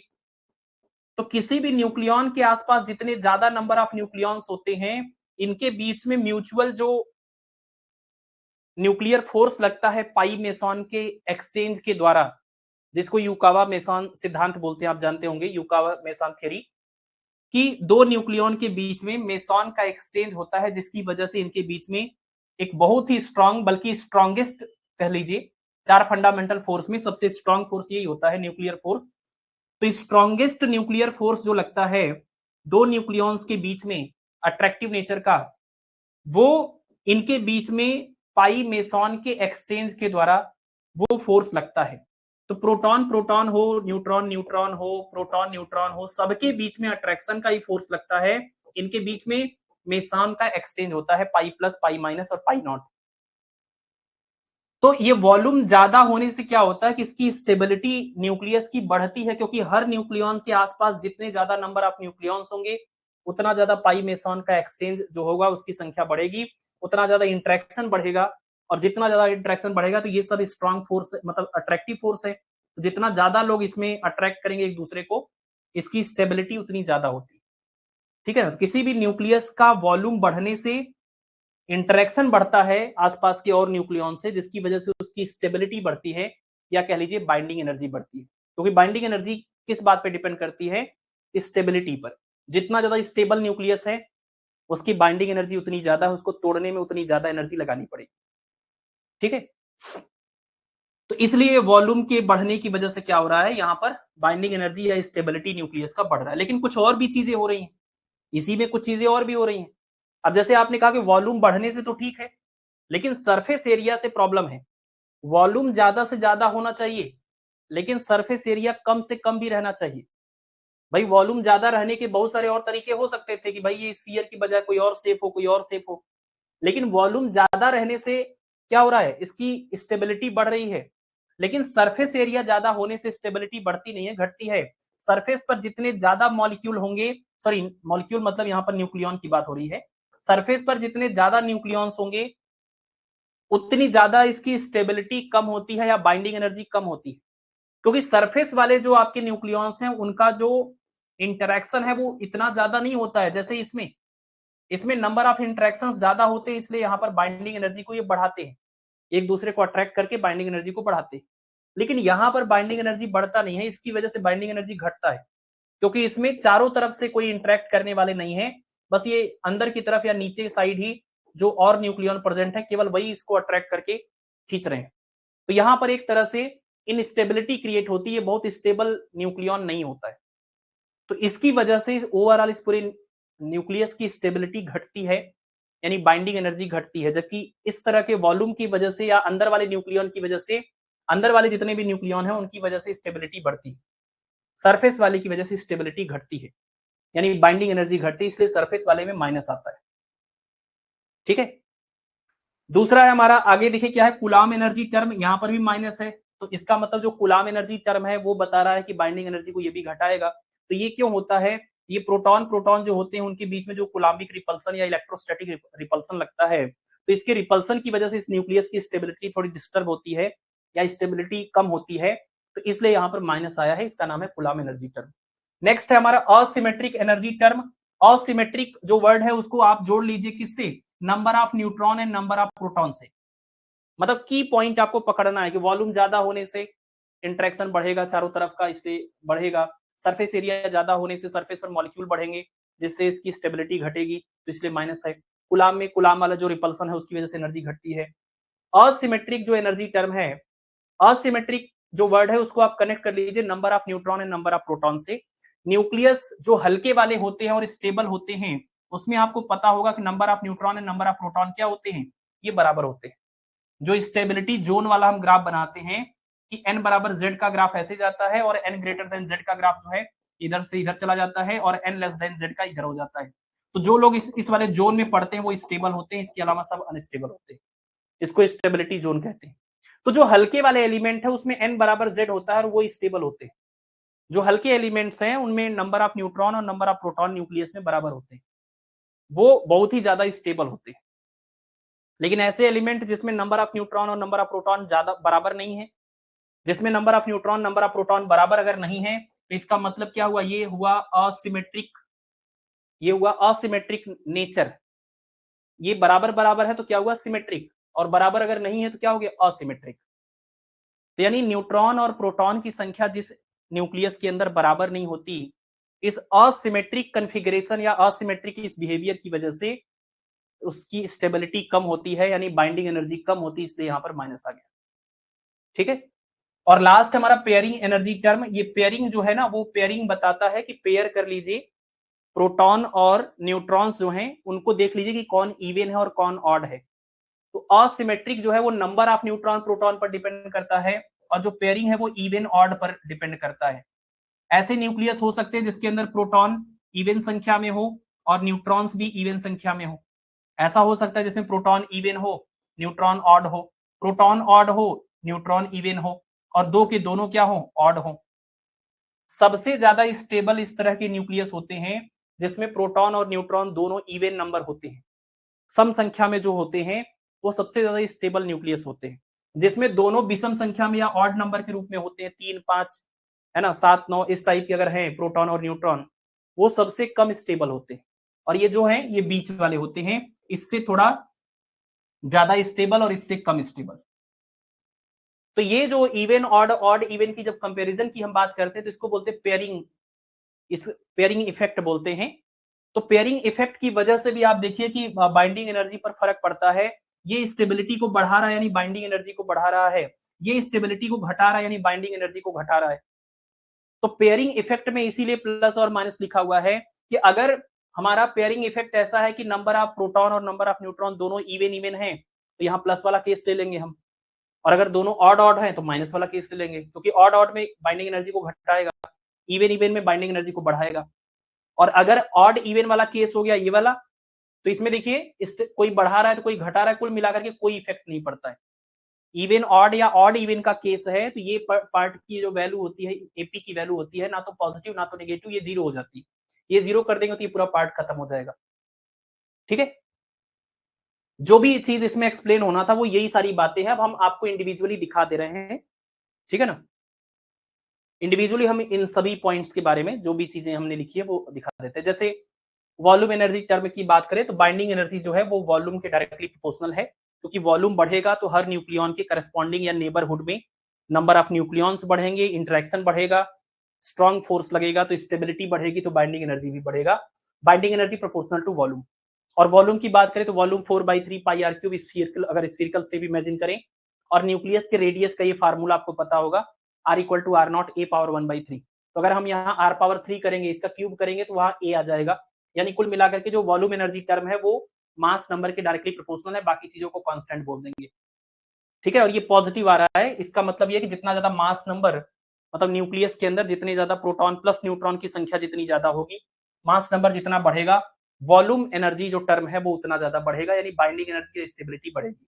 लेकिन वॉल्यूम बढ़ने के साथ ये बात का भी ध्यान रखना है कि सरफेस एरिया से प्रॉब्लम होती है। Surface nucleons have different binding energy than nucleons inside the nucleus. मतलब न्यूक्लियस के अंदर वाले जो न्यूक्लियॉन्स हैं उनकी बाइंडिंग एनर्जी तो अलग है, लेकिन जो सरफेस वाले न्यूक्लियॉन्स हैं उनकी अलग है। वो लोग घटाते हैं, उनकी वजह से स्टेबिलिटी इसकी डाउन होती है, और अंदर वाले जो है उनकी वजह से स्टेबिलिटी बढ़ती है। तो इसलिए वॉल्यूम एनर्जी टर्म में हमने प्लस लिखा, लेकिन सरफेस वालों के लिए माइनस लिखेंगे। और सरफेस एनर्जी जो टर्म है वो सरफेस एरिया के ऊपर डिपेंड करेगा, और स्फीयर का सरफेस एरिया 4πr², तो यहाँ पर आर का स्क्वायर होगा, इसके ऊपर डिपेंड करेगा सरफेस एनर्जी टर्म। और रेडियस का वो जो फार्मूला है उसका स्क्वायर करेंगे तो A पावर 2/3 मिलेगा, और बाकी यहाँ पर एक कांस्टेंट आएगा। और यहाँ माइनस हमने इसलिए लगा दिया है क्योंकि सरफेस वाले इस न्यूक्लियॉन की वजह से जो स्टेबिलिटी है वो घटेगी, यानी बाइंडिंग एनर्जी में ये कंट्रीब्यूशन अपना इस तरह से देगा कि इसको घटाएगा।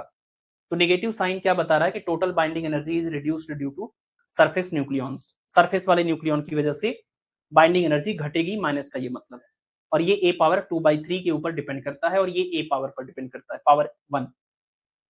कुलाम एनर्जी टर्म क्या है, ये आपको बता रहा है कि न्यूक्लियस के अंदर जो प्रोटॉन्स होते हैं उनके कुलाम्बिक रिपल्सन या इलेक्ट्रोस्टैटिक रिपल्सन की वजह से न्यूक्लियस की स्टेबिलिटी घटती है, तो बाइंडिंग एनर्जी भी घटता है।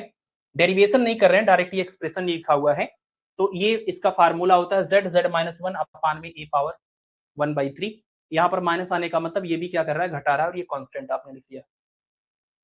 नेक्स्ट है हमारा असिमेट्रिक एनर्जी टर्म। आपने देखा असिमेट्रिक जो है वो number of proton number of neutron की संख्या के बेसिस पर होता है। तो हल्के जो न्यूक्लियस हैं और स्टेबल हैं उसमें प्रोटॉन न्यूट्रॉन जो है बिल्कुल बराबर होते हैं, सिमेट्रिक होते हैं।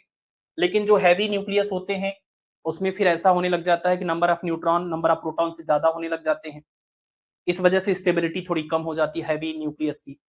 और इस वाली जो फिनोमेना है इसको बोलते हैं asymmetric configuration reduces the stability of nucleus. Stability घटने का मतलब कि बाइंडिंग एनर्जी भी घटेगा। तो असिमेट्रिक जो ये घटना है कि न्यूट्रॉन प्रोटॉन की संख्या धीरे धीरे क्या होने लगती है, असिमेट्रिक होने लगती है, इसकी वजह से स्टेबिलिटी घटती है, इसलिए माइनस यहाँ पर आएगा। ये वाले फार्मूले में एक चीज ध्यान रखना, यहाँ पर n-z का होल स्क्वायर है और अपान में a है। अब ये n-z लिखा हुआ ना, तो a बराबर क्या होता है, a बराबर होता है n प्लस में z। a बराबर क्या होता है, n प्लस में z। तो क्या इसको a माइनस 2z भी लिख सकते हैं? जो a माइनस में 2z है और जो n माइनस में z है वो सेम ही है। a माइनस में 2z और n माइनस z क्या है, सेम है। बाकी तो हमने ऐसे लिखा है। कैसे? a की जगह पर आप लिखेंगे number of neutron plus number of ये प्रोटॉन, और फिर माइनस में 2z, माइनस और प्लस मिलाएंगे तो क्या हो जाएगा, माइनस हो जाएगा, तो n माइनस में z आएगा। तो n माइनस z और a माइनस 2z सेम ही होता है। ठीक है।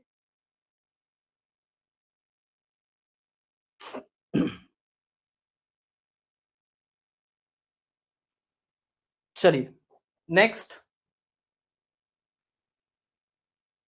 इसका ग्राफ मुझे नहीं याद है कि इसका ग्राफ कैसे कैसे बनाया गया था। लिक्विड ड्रॉप मॉडल में ग्राफ बनाया गया था बाइंडिंग मास नंबर और बाइंडिंग एनर्जी पर न्यूक्लियॉन के बीच में। ठीक है, तो ग्राफ तो मुझे देखना पड़ेगा, बट ग्राफ की वैसे कोई जरूरत है नहीं। ठीक है ना, इन सभी का जो ग्राफ बनाया जाता है कि कैसे कौन इंक्रीज कर रहा है बाइंडिंग एनर्जी को, कौन डिक्रीज कर रहा है, सबके ग्राफ का जब फाइनल कंक्लूजन लेंगे तो वो ग्राफ यही निकल के आता है।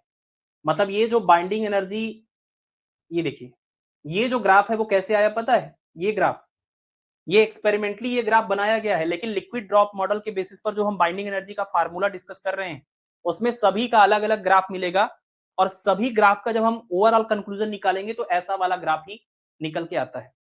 यही वाला ग्राफ निकल के आता है जो एक्सपेरिमेंटली मिला था, वो उस सेमी इंपिरिकल मास फार्मूले के अकॉर्डिंग ही निकल करके सेम रिजल्ट आता है। ठीक है, तो इंडिविजुअल ग्राफ तो अभी अभी ऐसे बनाएंगे अपने से डायरेक्टली तो गलत हो सकता है, तो वो हम आपको फोटो भेज देंगे, एक बार देख लीजिएगा, नहीं तो मैं अगली क्लास में समझा दूंगा उसको, ठीक है ना, क्वेश्चन के साथ में। चलिए ये हो गया आपका, कहां पर पहुंच गए, असिमेट्रिक टर्म ये हो गया। इसके बाद लास्ट है पेयरिंग। पेयरिंग में आपने देखा कि भाई even even, even odd, odd odd. तो जो इवन इवन वाले न्यूक्लियस होते हैं वो सबसे ज्यादा स्टेबल होते हैं, और ऑड वाले सबसे कम स्टेबल होते हैं। तो अगर इवन इवन टाइप के न्यूक्लियस हैं तो उसमें जो एपी वाला जो कांस्टेंट है वो पॉजिटिव लेना है, और अगर ऑड ऑड वाला केस है तो एपी जो कांस्टेंट है उसकी वैल्यू माइनस में लेनी है, और अगर ये इवन ऑड वाला केस है तो एपी की वैल्यू जीरो लेनी। तो यहाँ पर जो एपी है वो पॉजिटिव, निगेटिव या जीरो कुछ भी हो सकता है। तो अगर ये जीरो होगा तो वो कोई प्रभाव नहीं डालेगा, पॉजिटिव हुआ तो बाइंडिंग एनर्जी को बढ़ाएगा, निगेटिव हुआ तो बाइंडिंग एनर्जी को घटाएगा, मतलब इसका रोल कुछ भी हो सकता है। ठीक है,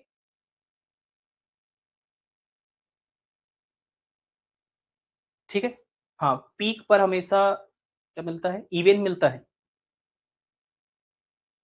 अच्छा, जो ग्राफ मिलता है ना, हाँ ग्राफ में अगर आप देखें, जैसे हम कह रहे हैं ना ग्राफ में सबसे ज्यादा स्टेबल, जैसे अगर हम इस ग्राफ की बात करें तो ये जो पीक मिला है, जो सबसे ज्यादा स्टेबल न्यूक्लियस है, जैसे अगर हम आयरन की ही बात करें तो आयरन क्या है, 26 और 56 ऐसे कुछ है। आप देख लीजिए ये भी इवन नंबर है। ये क्या है? प्रोटॉन इवन नंबर है। इसमें से इसको माइनस कर दीजिए, जो नंबर ऑफ न्यूट्रॉन है वो भी क्या है? इवन नंबर है। मतलब ये ज्यादातर जो एलिमेंट आपको यहाँ पर सबसे ज्यादा स्टेबल वाले मिलते हैं वो वो वाले होते हैं जिनके अंदर नंबर ऑफ प्रोटॉन और नंबर ऑफ न्यूट्रॉन इवन संख्या में होता है। ठीक है, पीक पर जितने जो भी मिलते हैं वो कुछ इस टाइप के एलिमेंट यहाँ पर होते हैं। चलिए, तो ये हमारा था आपका सेमी इंपिरिकल मास फार्मूला, जो कि बहुत ज्यादा इंपॉर्टेंट टर्म है।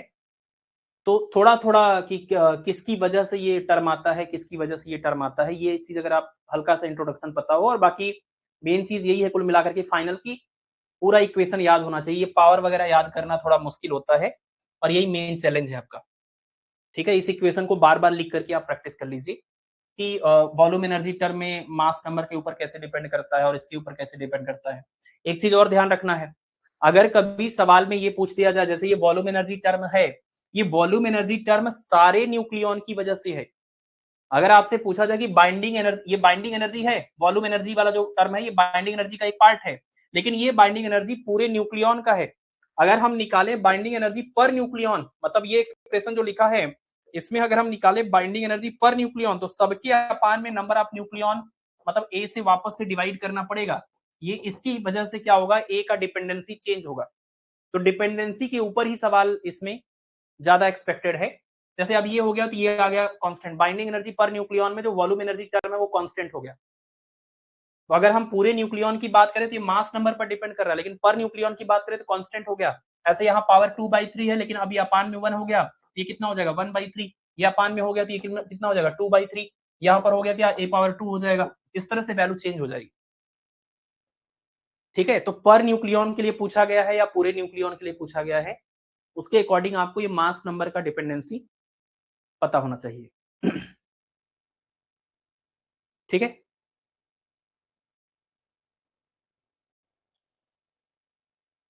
चलिए, तो ये तो हो गया हमारा सेमी इंपिरिकल मास फार्मूला, जो हमारा पहला टॉपिक था।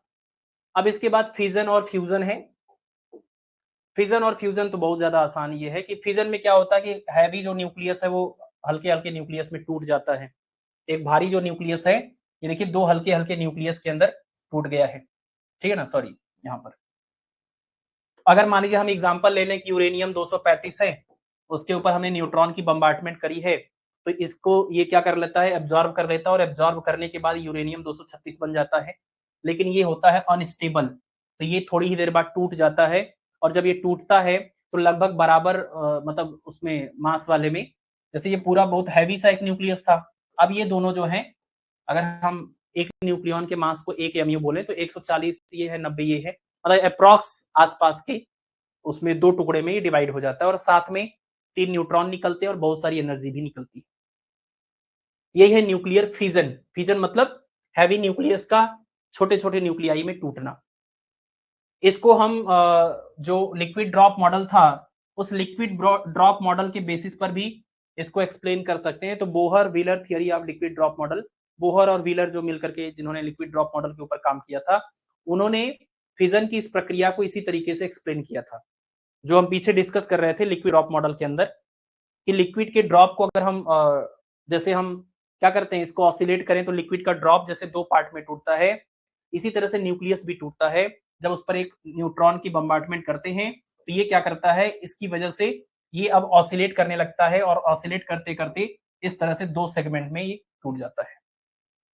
मतलब लिक्विड के ड्रॉप की तरह आप देखिए न्यूक्लियस का जो टूटने का तरीका है बिल्कुल लिक्विड के ड्रॉप की तरह होता है, लिक्विड ड्रॉप मॉडल के अकॉर्डिंग। एग्जाम में सवाल आ जाता है कभी-कभी कि जो फिजन की प्रक्रिया है, न्यूक्लियर फिजन की प्रक्रिया है, वो कौन से मॉडल के बेसिस पर एक्सप्लेन हुआ था? तो वो लिक्विड ड्रॉप मॉडल के बेसिस पर बोहर और व्हीलर ने एक्सप्लेन किया था कि कैसे न्यूक्लियस टूटता है, जैसे लिक्विड का ड्रॉप टूटता है वैसे।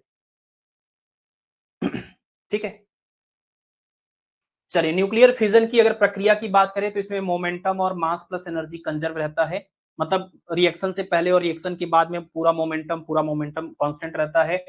रिएक्शन से पहले total mass plus energy, reaction के बाद टोटल मास प्लस एनर्जी, मतलब ये दोनों को जोड़ करके कंजर्व है। ऐसा हो सकता है कि शुरुआत में मास ज्यादा हो, बाद में मास कम हो, लेकिन मास अगर कम होगा तो बदले में एनर्जी बढ़ जाएगी, क्योंकि मास प्लस एनर्जी का पूरा कंजर्वेशन हम डिस्कस कर रहे हैं।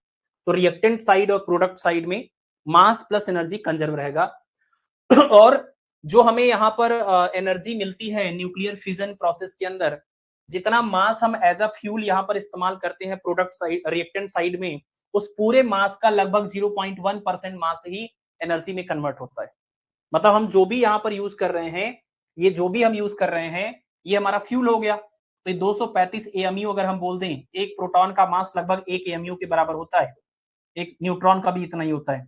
तो अगर हम इसको 235 AMU बोले तो इस पूरे मास का लगभग 0.1% मास के आसपास ही एनर्जी में कन्वर्जन होता है।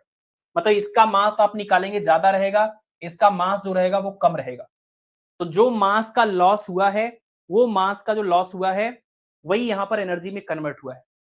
तो जो यहां पर मास आपको मिलता है या जो आपको एनर्जी मिलती है, वो इस वाले रिएक्टेंट साइड में जो मास होता है उस मास का लगभग 0.1% के आसपास, इस रेंज की वैल्यू हमें यहाँ पर एनर्जी के रूप में मिलती है, जो मास का कन्वर्जन होता है एनर्जी में। ठीक है, ये नंबर याद रखना है। मास डिफेक्ट पॉजिटिव होता है तभी तो एनर्जी रिलीज होती है। मतलब जो क्यू वैल्यू है वो पॉजिटिव आ रही है ना, रिएक्टेंट साइड का मास ज्यादा था, प्रोडक्ट साइड का मास कम हो गया, तो जो मास गायब हुआ वही एनर्जी में बाहर रिलीज हो रहा है। तो क्यू वैल्यू भी क्या हो जाएगा, पॉजिटिव हो जाएगा, इसलिए एनर्जी क्या होती है, रिलीज होती है। न्यूक्लियर फिजन के अंदर ये सारी बातें। ठीक है, अब इसके बाद जो नेक्स्ट पॉइंट है वो यही आता है कि न्यूक्लियर फिजन की जो प्रक्रिया होती है, इसको आगे कंटिन्यू करना थोड़ा मुश्किल होता है। तो क्यों मुश्किल होता है उस चीज को हम समझेंगे। तो यहां पर मान लीजिए एग्जांपल के लिए यूरेनियम 235 है, न्यूट्रॉन की बम्बार्टमेंट आपने करी, अब ये यूरेनियम टूटा, आपने कहा कि बेरियम और क्रिप्टॉन में टूट जाता है और साथ में 3 न्यूट्रॉन और एनर्जी निकलती है। तो जो 3 न्यूट्रॉन निकले, 1 2 3, अब ये वाले न्यूट्रॉन को हमने क्या कर दिया, रोक दिया। हमने कुछ प्रक्रिया, कुछ मेथड लगा करके इस इलेक्ट्रॉन को आगे फिजन के लिए इस्तेमाल नहीं करना चाहते हैं। हम नहीं चाहते कि जो तीनों न्यूट्रॉन निकले वो भी आगे फिजन में पार्टिसिपेट करे, जो काम इस न्यूट्रॉन ने किया था। तो जैसे हमारे पास कोई यूरेनियम सब्सटेंस है, तो ऐसा तो ये तो हम यूरेनियम के एक सिंगल एटम की बात कर रहे हैं ना। तो अगर एक न्यूट्रॉन आएगा और यूरेनियम के एक एटम को तोड़ेगा, तो एक एटम टूट गया, लेकिन बाकी यूरेनियम के और एटम तो बचे हैं ना।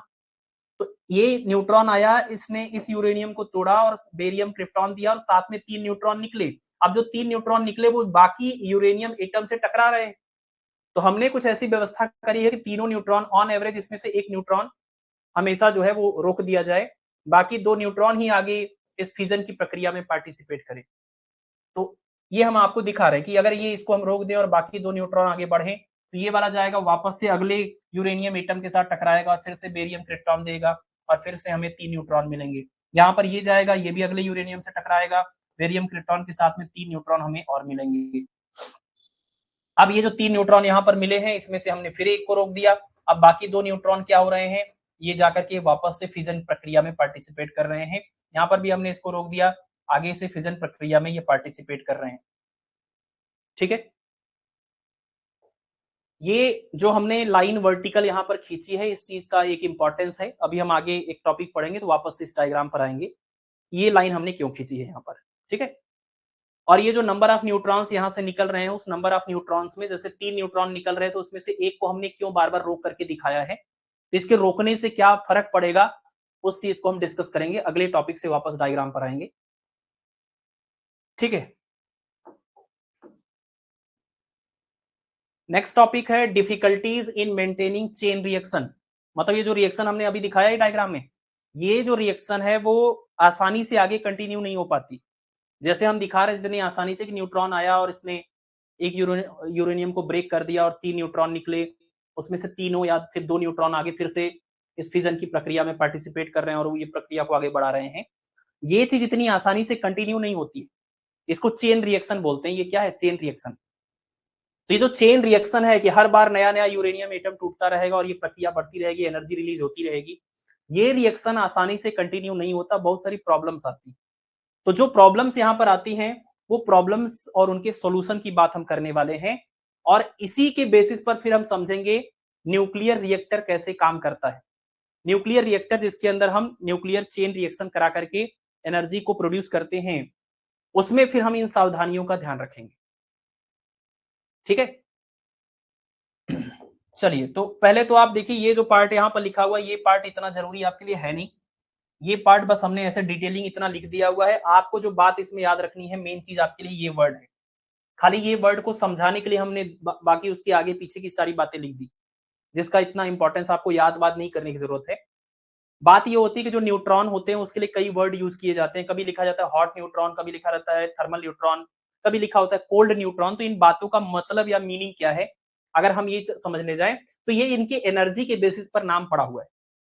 थर्मल न्यूट्रॉन जब हम किसी को बोलते हैं तो थर्मल न्यूट्रॉन का मतलब जिसकी एनर्जी 0.025 के आसपास या 0.03 इलेक्ट्रॉन वोल्ट, मतलब जिसकी एनर्जी इस रेंज की होती है, ऐसे न्यूट्रॉनों को हम थर्मल न्यूट्रॉन नाम देते हैं, है ना। और जिसकी एनर्जी क्या होती है, 0.2 इलेक्ट्रॉन वोल्ट के आसपास की होती है, मतलब उससे भी कम, इससे अच्छा इससे ज्यादा है, 0.03 है और ये 0.2 है।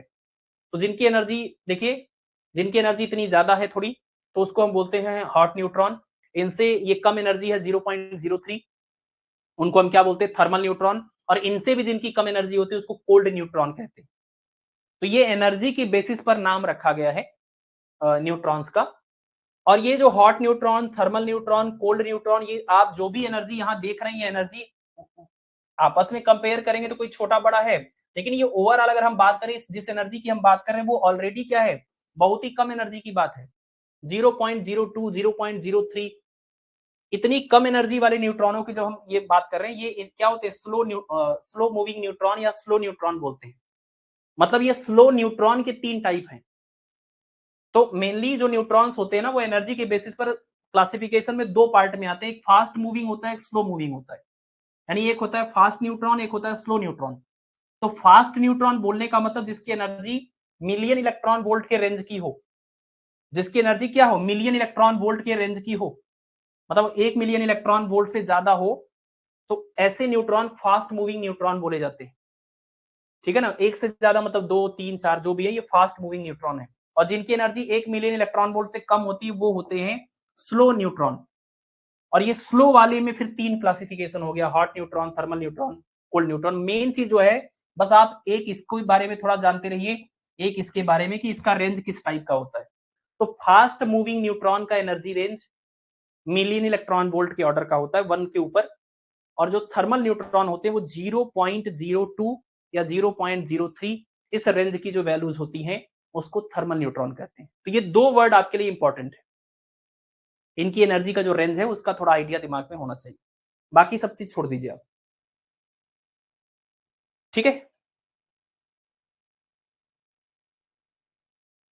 देखिए ये जो चेन रिएक्शन को कंटिन्यू करने में जो डिफिकल्टीज आती हैं उसमें सबसे पहली प्रॉब्लम क्या है कि जो भी नेचुरल हमारे पास यूरेनियम है जिसका हम फिजन कराना चाह रहे हैं न्यूट्रॉन के बम्बार्डमेंट के द्वारा, एक्चुअल में जो नेचुरल यूरेनियम होता है वो उस नेचुरल यूरेनियम में दो तरह के इसके आइसोटोप होते हैं, यूरेनियम 235, यूरेनियम 238, और भी एक होता है 200 कुछ 37 या कुछ और करके एक होता है, लेकिन वो बहुत ही ज्यादा कम होता है। तो अप्रॉक्स 99.3 के आसपास की वैल्यू इसकी होती है और 0.7 के आसपास की वैल्यू इतनी होती है, मतलब ये दोनों ही मिलकर लगभग 100% जो यूरेनियम है उसका फॉर्मेशन करते हैं।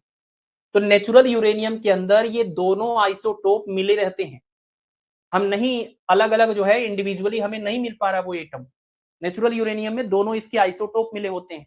ज्यादा मात्रा में आप देख पा रहे हैं लगभग 99% तो 238 वाला है और 0.7% मात्र इसमें 235 वाला है।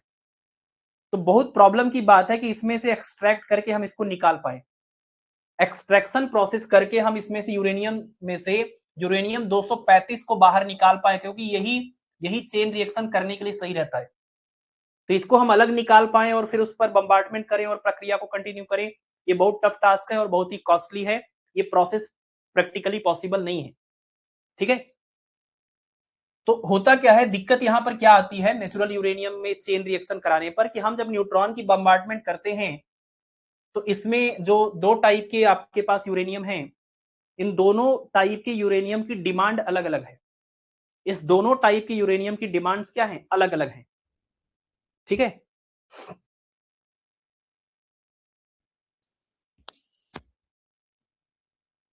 इससे एक इलेक्ट्रॉन निकालने में 1 मिलियन इलेक्ट्रॉन वोल्ट लगता है।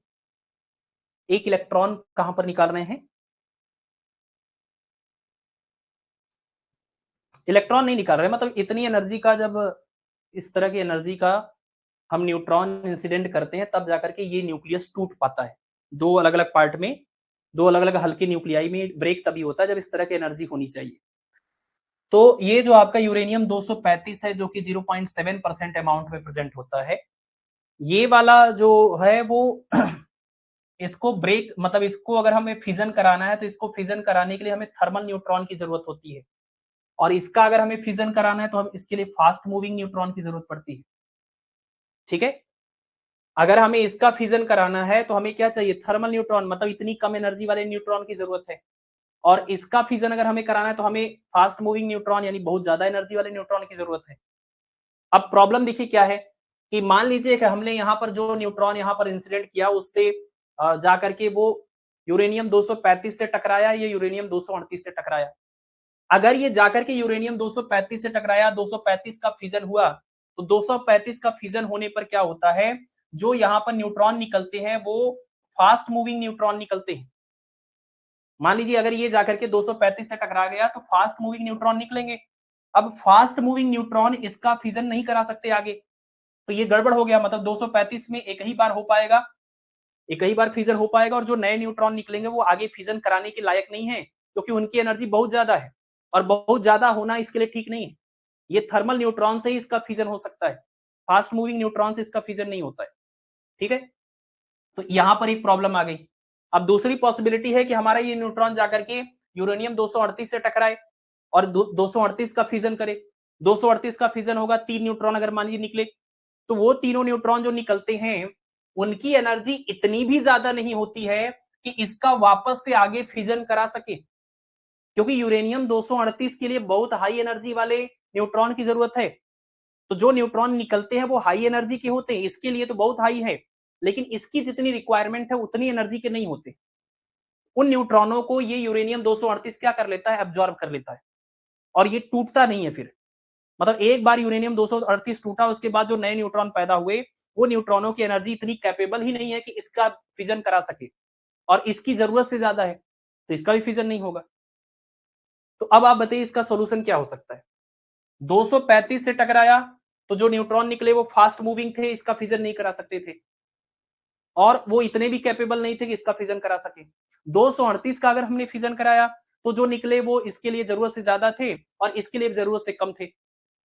तो अब इसका एक ही सोल्यूशन हो सकता है कि हम यहां पर जब फिजन कराएं 235 का, क्योंकि 238 में तो कुछ नहीं हो सकता ना, क्योंकि जो न्यूट्रॉन निकलेंगे वो एनर्जी उतनी कैपेबल है नहीं, और उसकी एनर्जी फिर हमें बढ़ाने के लिए कुछ और सोचना पड़ेगा, तो हम एनर्जी बढ़ा नहीं सकते, हम एनर्जी और नहीं देना चाहते।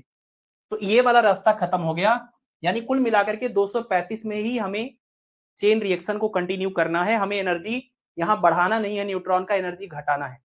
235 का फिजन होगा तो जो न्यूट्रॉन निकलेंगे फास्ट मूविंग न्यूट्रॉन, अगर हम उनकी एनर्जी को घटा करके उसको थर्मल न्यूट्रॉन में कन्वर्ट कर दें तो हमारा काम बन जाएगा। और यही हम न्यूक्लियर रिएक्टर के अंदर करते हैं कि हम यूरेनियम के ऊपर न्यूट्रॉन की बम्बार्टमेंट करते हैं। यूरेनियम 235 का जब ब्रेक डाउन होता है उसके बाद में जो न्यूट्रॉन्स निकलते हैं 3, ये फास्ट मूविंग न्यूट्रॉन होते हैं जो आगे इसका फिजन नहीं करा सकते, तो हम यहाँ पर यूज कर लेते हैं एक मटेरियल जिसका नाम है मॉडरेटर। तो मॉडरेटर क्या कर देता है, मॉडरेटर इसकी एनर्जी को कम कर देता है। मॉडरेटर का काम ही होता है कि वो फास्ट मूविंग न्यूट्रॉन को थर्मल न्यूट्रॉन में कन्वर्ट कर दे, एनर्जी को स्लो डाउन कर देता है न्यूट्रॉन को, तो उसकी एनर्जी कम हो जाती है, और जब वो थर्मल न्यूट्रॉन में कन्वर्ट हो जाएंगे ये न्यूट्रॉन्स, अब ये न्यूट्रॉन आगे वापस से यूरेनियम 235 से टकराएंगे और उसका फिजन करा सकते हैं। तो यही पूरी प्रक्रिया है जिसके लिए सारा कुछ यहाँ पर लिखा हुआ था। बहुत सारे सवाल हैं आपके।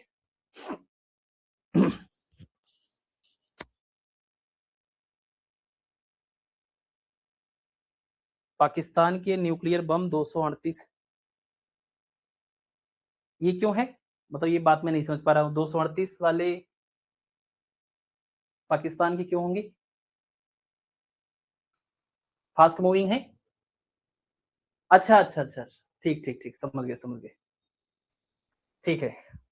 मतलब उनके जो बम है, एटम बम है, वो काम नहीं करते ना, चेन रिएक्शन उसमें कंटिन्यू नहीं होता है, तो 238 वाले से उन्होंने बनाया होगा। अच्छा ठीक है, चलिए नेक्स्ट है यहाँ पर हमारा ये वही पीछे वाली बात हमने वापस से लिख दी कि यूरेनियम 238 जो है वो फिजाइल नहीं होता है, मतलब इसका फिजन नहीं हो पाता। क्यों? क्योंकि इसमें जो न्यूट्रॉन प्रोड्यूस होते हैं वो यूरेनियम 238 में वो आगे सफिशियंट एनर्जी इतनी नहीं होती है, हालांकि एनर्जी बहुत है, 1 मिलियन इलेक्ट्रॉन वोल्ट से ज्यादा है, लेकिन इतने से और ज्यादा, इससे भी और ज्यादा एनर्जी वाले इलेक्ट्रॉन न्यूट्रॉन की जरूरत पड़ती है। तो ये जो निकलते हैं ये इसके लिए सफिशियंट नहीं होते हैं, तो ये क्या होता है, फिजन आगे कंटिन्यू नहीं हो पाता है। तो इसलिए यूरेनियम 238, याद रखना, यूरेनियम 238 जो है वो as a fuel chain reaction के लिए इस्तेमाल नहीं किया जा सकता है। यूरेनियम 235 का हो सकता है, लेकिन प्रॉब्लम जो थी वो आप समझ चुके हैं कि ये न्यूट्रॉन इसके ऊपर बम्बार्टमेंट करेगा, और अगर इसका ब्रेकडाउन हुआ, ये 2 पार्ट में टूटा बेरियम क्रिप्टॉन में, और 3 न्यूट्रॉन हमें मिला, तो अब ये जो न्यूट्रॉन है ये तो फास्ट मूविंग न्यूट्रॉन है, ये फास्ट मूविंग होते हैं, 2 मिलियन इलेक्ट्रॉन वोल्ट के आसपास की इसकी एनर्जी होती है।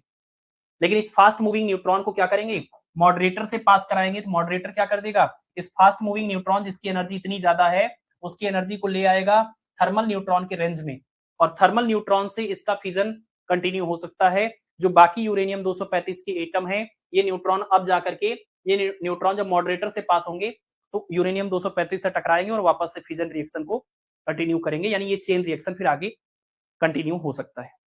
ठीक है, ठीक है, चलिए नेक्स्ट। क्लियर है ना ये चीज, यूरेनियम 235 फिजनेबल नहीं होता है, 200 सॉरी 238, 235 सही है। नेक्स्ट है यहाँ पर, size of the fissile atom must be greater और equal to a minimum size, मतलब जिस एटम के हम फिजन की बात कर रहे हैं उसका एक मिनिमम साइज भी डिसाइड होता है कि उससे कम साइज का नहीं होना चाहिए।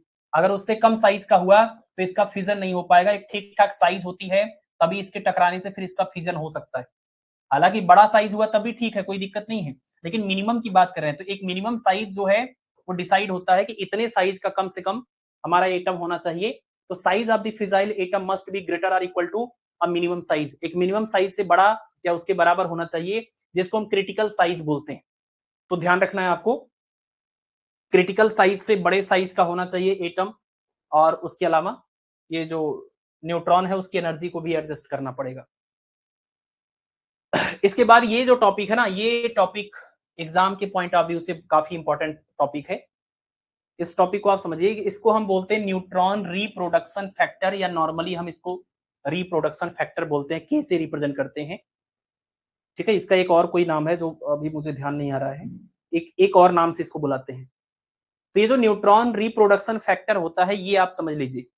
न्यूट्रॉन रिप्रोडक्शन फैक्टर क्या बोलता है कि नंबर ऑफ फिजन या number of neutrons done, number of fission done by new neutrons at any stage, number of fission done by new neutrons at any stage, किसी भी स्टेज पर जो नए न्यूट्रॉन पैदा हुए हैं वो कितने न्यूट्रॉन फिजन में पार्टिसिपेट कर रहे हैं, डिवाइडेड बाई उसके पिछले वाले स्टेप में, उसके पिछले वाले स्टेज में कितने न्यूट्रॉन ने फिजन कराया था।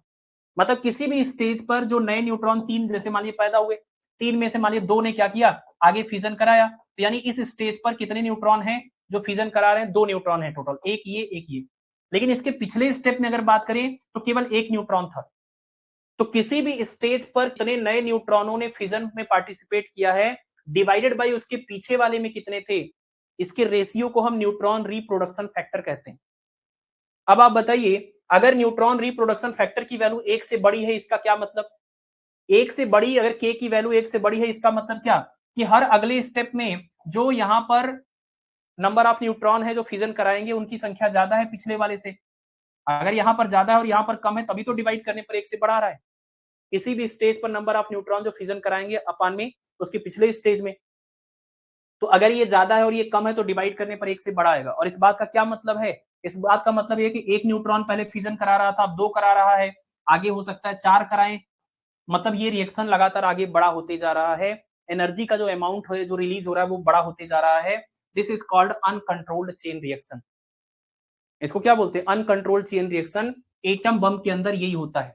एटम बम में हम एनर्जी को कंट्रोल नहीं करना चाह रहे हैं, जितना निकल जाए उतना अच्छा है, मतलब जितना ज्यादा रिएक्शन हो जाए उतना अच्छा है। तो मतलब नंबर ऑफ न्यूट्रॉन जो आगे प्रोड्यूस होते जाएंगे और फिजन में पार्टिसिपेट करेंगे उनकी संख्या लगातार बढ़ती है, इसलिए उतनी ज्यादा अमाउंट में एनर्जी भी रिलीज होती है। इस कंडीशन का नाम है सुपर क्रिटिकल कंडीशन। कंडीशन भी पूछते हैं एग्जाम में कि सुपर क्रिटिकल कंडीशन में के की वैल्यू कितनी होती है, तो सुपर क्रिटिकल कंडीशन में के की वैल्यू एक से ज्यादा होती है। के की वैल्यू एक से ज्यादा होती है तो उस रिएक्शन को क्या बोलते हैं, अनकंट्रोल्ड चेन रिएक्शन बोलते हैं। एटम बम के अंदर कैसा रिएक्शन होता है, तो अनकंट्रोल्ड चेन रिएक्शन होता है। अनकंट्रोल्ड चेन रिएक्शन के लिए रिप्रोडक्शन फैक्टर की वैल्यू कितनी होती है, एक से बड़ी होती है। तो इस तरह से ये सवाल है। अगर के की वैल्यू एक के बराबर है इसका क्या मतलब है, के की वैल्यू एक का बराबर मतलब किसी भी स्टेज पर जो फिजन हो रहा है वो पिछले स्टेज के बिल्कुल बराबर है। इसका मतलब कि अगर इधर एक था, भले इधर तीन निकले हैं लेकिन हम दो को रोक देंगे, एक ही आगे जाने देंगे। फिर ये आगे क्या करेगा, तीन प्रोड्यूस करेगा, दो को फिर रोक देंगे, एक ही को आगे जाने देंगे। तभी तो हर स्टेज में नंबर ऑफ वो सेम है। या मान लीजिए एग्जाम्पल के लिए इधर दो थे, इधर मान लीजिए निकले पांच सात हो गए, सबको रोक दिया, खाली दो को आगे जाने दिया ताकि वो फिजन करा सके। तो अगर कोई ऐसा रिएक्शन हो रहा है जिसमें नंबर ऑफ न्यूट्रॉन जो फिजन में पार्टिसिपेट करेंगे आपने उनको कंट्रोल कर रखा है और बिल्कुल बराबर अमाउंट में ही वो बना हुआ है, तो के की वैल्यू आएगी 1 के बराबर। इसको बोलते हैं कंट्रोल्ड चेन रिएक्शन। मतलब ये रिएक्शन एकदम कंट्रोल होके चल रहा है, केवल दो ही हो रहा है या कोई केवल तीन ही हो रहा है, बढ़ नहीं रहा है। तो ये है कंट्रोल्ड चेन रिएक्शन।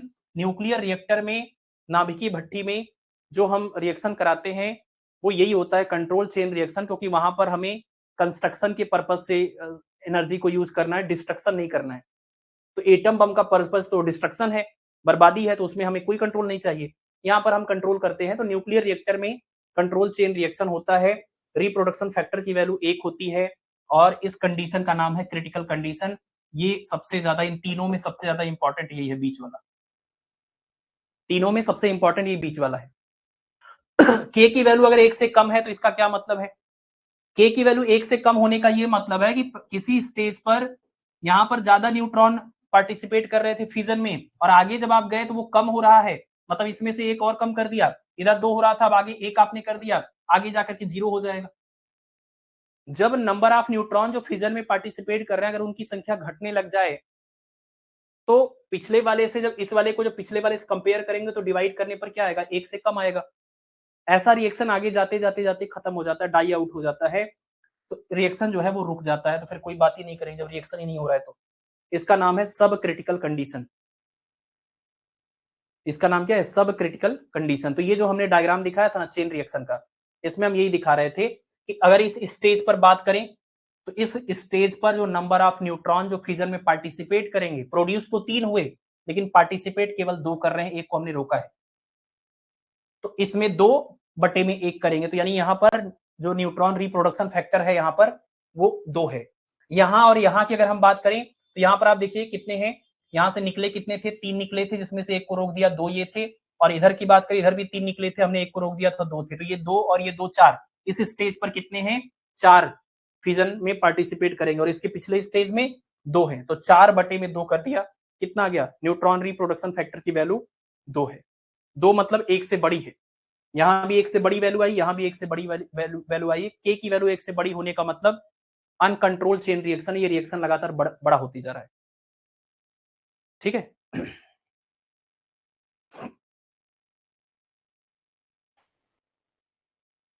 ठीक है, चलिए चलिए, ये आखिरी हमारा टॉपिक है न्यूक्लियर रिएक्टर। अच्छा, न्यूक्लियर रिएक्टर पढ़ लेते हैं, फ्यूजन की प्रक्रिया है इसमें ना, ये न्यूक्लियर रिएक्टर का पूरा तामझाम है सब। यहाँ से भी बहुत सारे सवाल हैं, मॉडरेटर को लेकर के, कंट्रोल रॉड को लेकर के, कूलेंट को लेकर के, जितने भी सवाल न्यूक्लियर रिएक्टर के हैं वो सब इसी वाली स्लाइड में सामने लिखा हुआ है।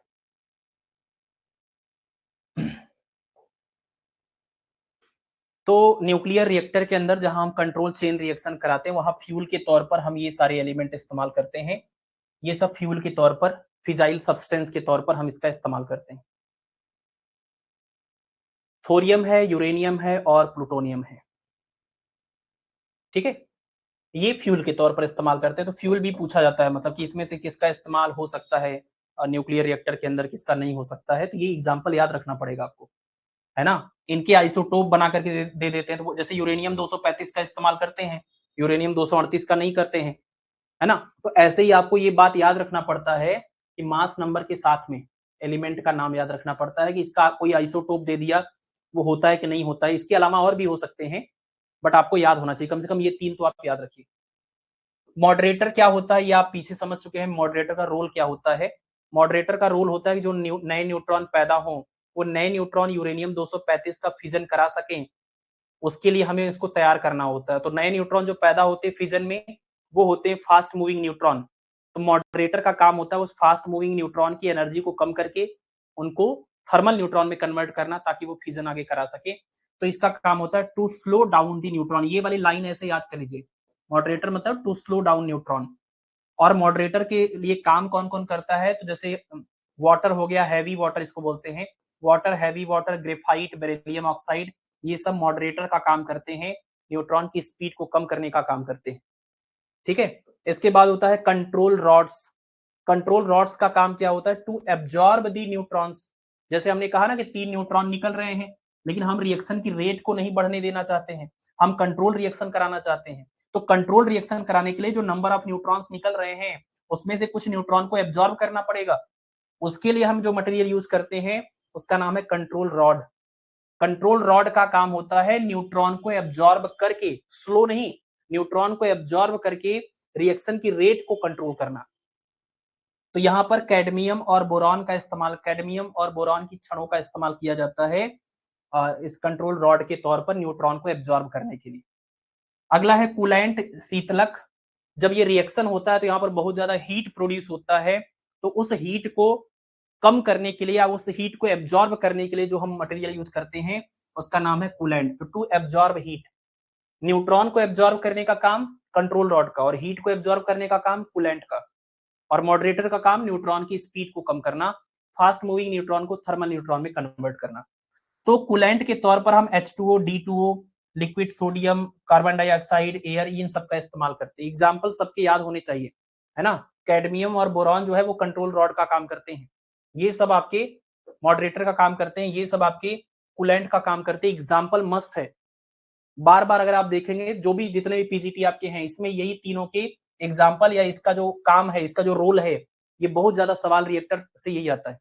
रिएक्टर में सवाल डायग्राम से थोड़ी आएगा, ये डायग्राम तो आपको सिर्फ समझाने के लिए, अदरवाइज मतलब इस डायग्राम के अंदर इन चीजों का कैसे कैसे इस्तेमाल हो रहा है वो हम समझेंगे, लेकिन एग्जाम में जो सवाल है वो यही है, बस इतना ही था। बाकी आप अपने समझने के लिए, चीजों को विजुअलाइज करने के लिए डायग्राम भले समझ लीजिए, एग्जाम से कोई बहुत डायरेक्टली इसका वो नहीं। ठीक है, और एक चीज यहां पर देखिएगा, ये H2O, D2O जो कि मॉडरेटर का भी काम करते हैं, और ये आपके कूलेंट का भी काम करते हैं। कभी कभी ऐसा भी सवाल आया है कि कौन ऐसा है जो दोनों काम करता है, तो आप इसके नाम याद रखिए।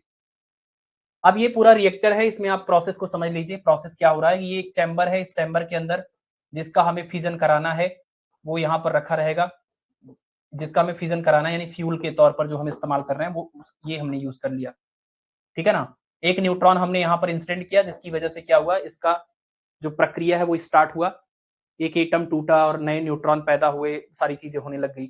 लेकिन जो नए न्यूट्रॉन पैदा हुए वो बाकी एटम को नहीं तोड़ने के लायक है, क्योंकि वो फास्ट मूविंग न्यूट्रॉन है। तो हम क्या कर रहे हैं, इसके आसपास हमने ये मॉडरेटर यूज किया है। मॉडरेटर के तौर पर जैसे पानी हो गया, ग्रेफाइट हो गया, या इस तरह के जो मटेरियल है वो हमने इसके आसपास यहाँ पर रखा हुआ है, ताकि जो न्यूट्रॉन पैदा हो वो तुरंत मॉडरेटर से होकर के गुजरने लगे।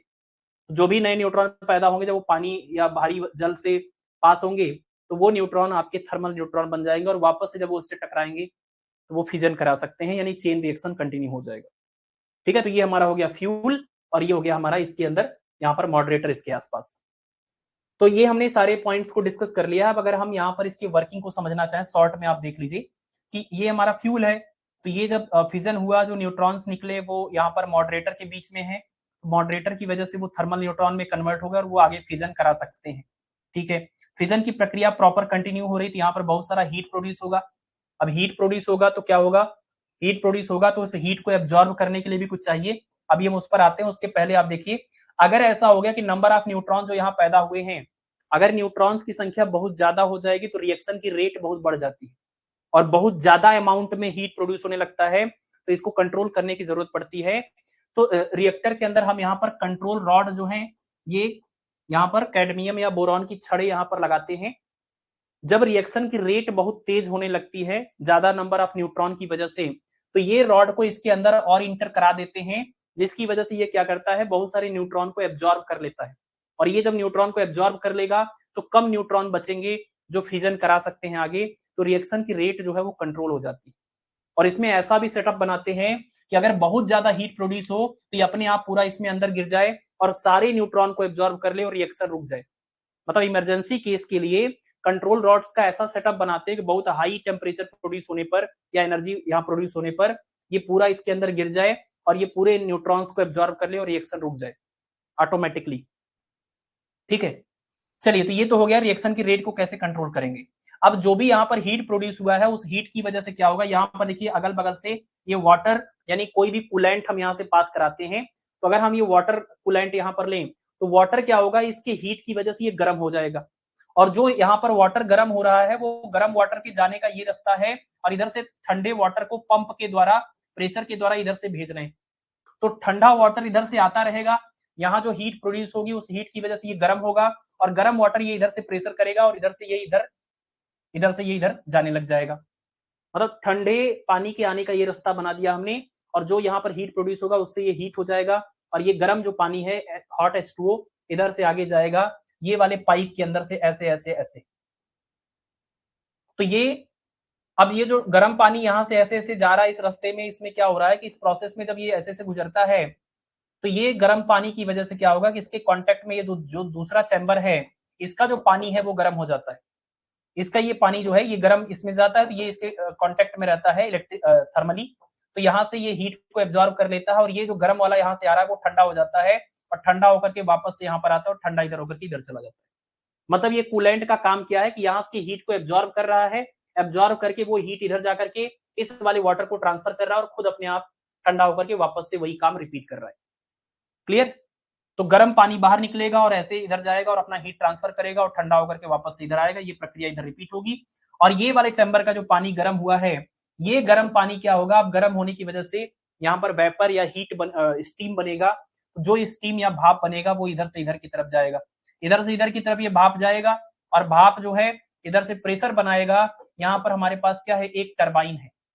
टरबाइन आप समझते हैं ना, जिसके रोटेट होने से उधर जो हमारा एसी प्रोड्यूस करने का पूरा सेटअप है, अल्टरनेटिंग करंट प्रोड्यूस करने का जो सेटअप है, आपने पढ़ा है एसी जनरेटर कि मैग्नेटिक फील्ड के अंदर हमारे पास कोई एक कॉइल होता है, इसको हम रोटेट करते हैं तो इससे पास होने वाला जब मैग्नेटिक फील्ड कन्वर्ट होता है तो यहाँ पर एक इंड्यूस्ड ईएमएफ आता है और सारी चीजें होती है।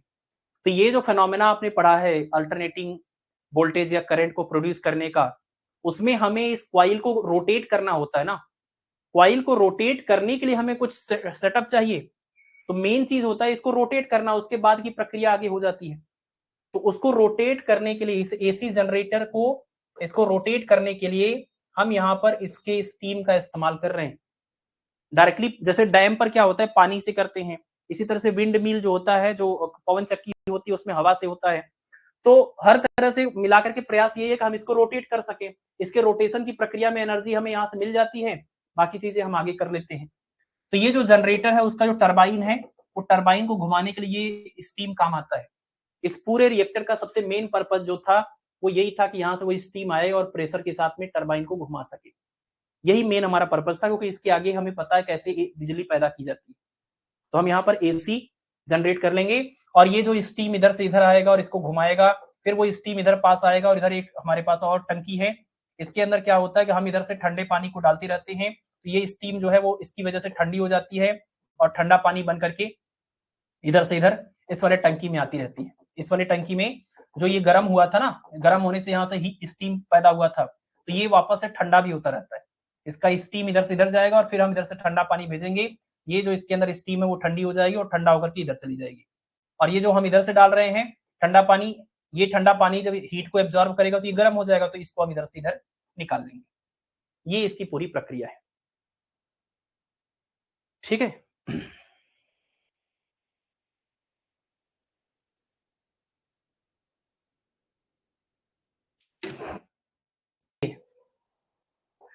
नेक्स्ट है न्यूक्लियर फ्यूजन, ये हमारा आखिरी टॉपिक है। तो न्यूक्लियर फ्यूजन नाभिकीय संलयन में क्या होता है कि हल्के हल्के जो न्यूक्लियाई हैं वो मिलकर के एक हैवी न्यूक्लियस बनाते हैं। ये 1s2 है और ये 1s2 है, ये दोनों मिलकर के क्या करते हैं, एक भारी न्यूक्लियस बनाते हैं। जैसे 1s2 कंबाइन होकर के 1s3 बना दिया और उसके अलावा ये 4 मिलियन इलेक्ट्रॉन वोल्ट की एनर्जी आ गई। फिर उसके बाद क्या हुआ, ये 1s3 और 1s2 जो अगला मतलब ये आपका था ड्यूटेरियम, ये इसके साथ कंबाइन होकर के ये 2He4 और हैवी न्यूक्लियस बना दिया, न्यूट्रॉन और इतनी एनर्जी मिल गई।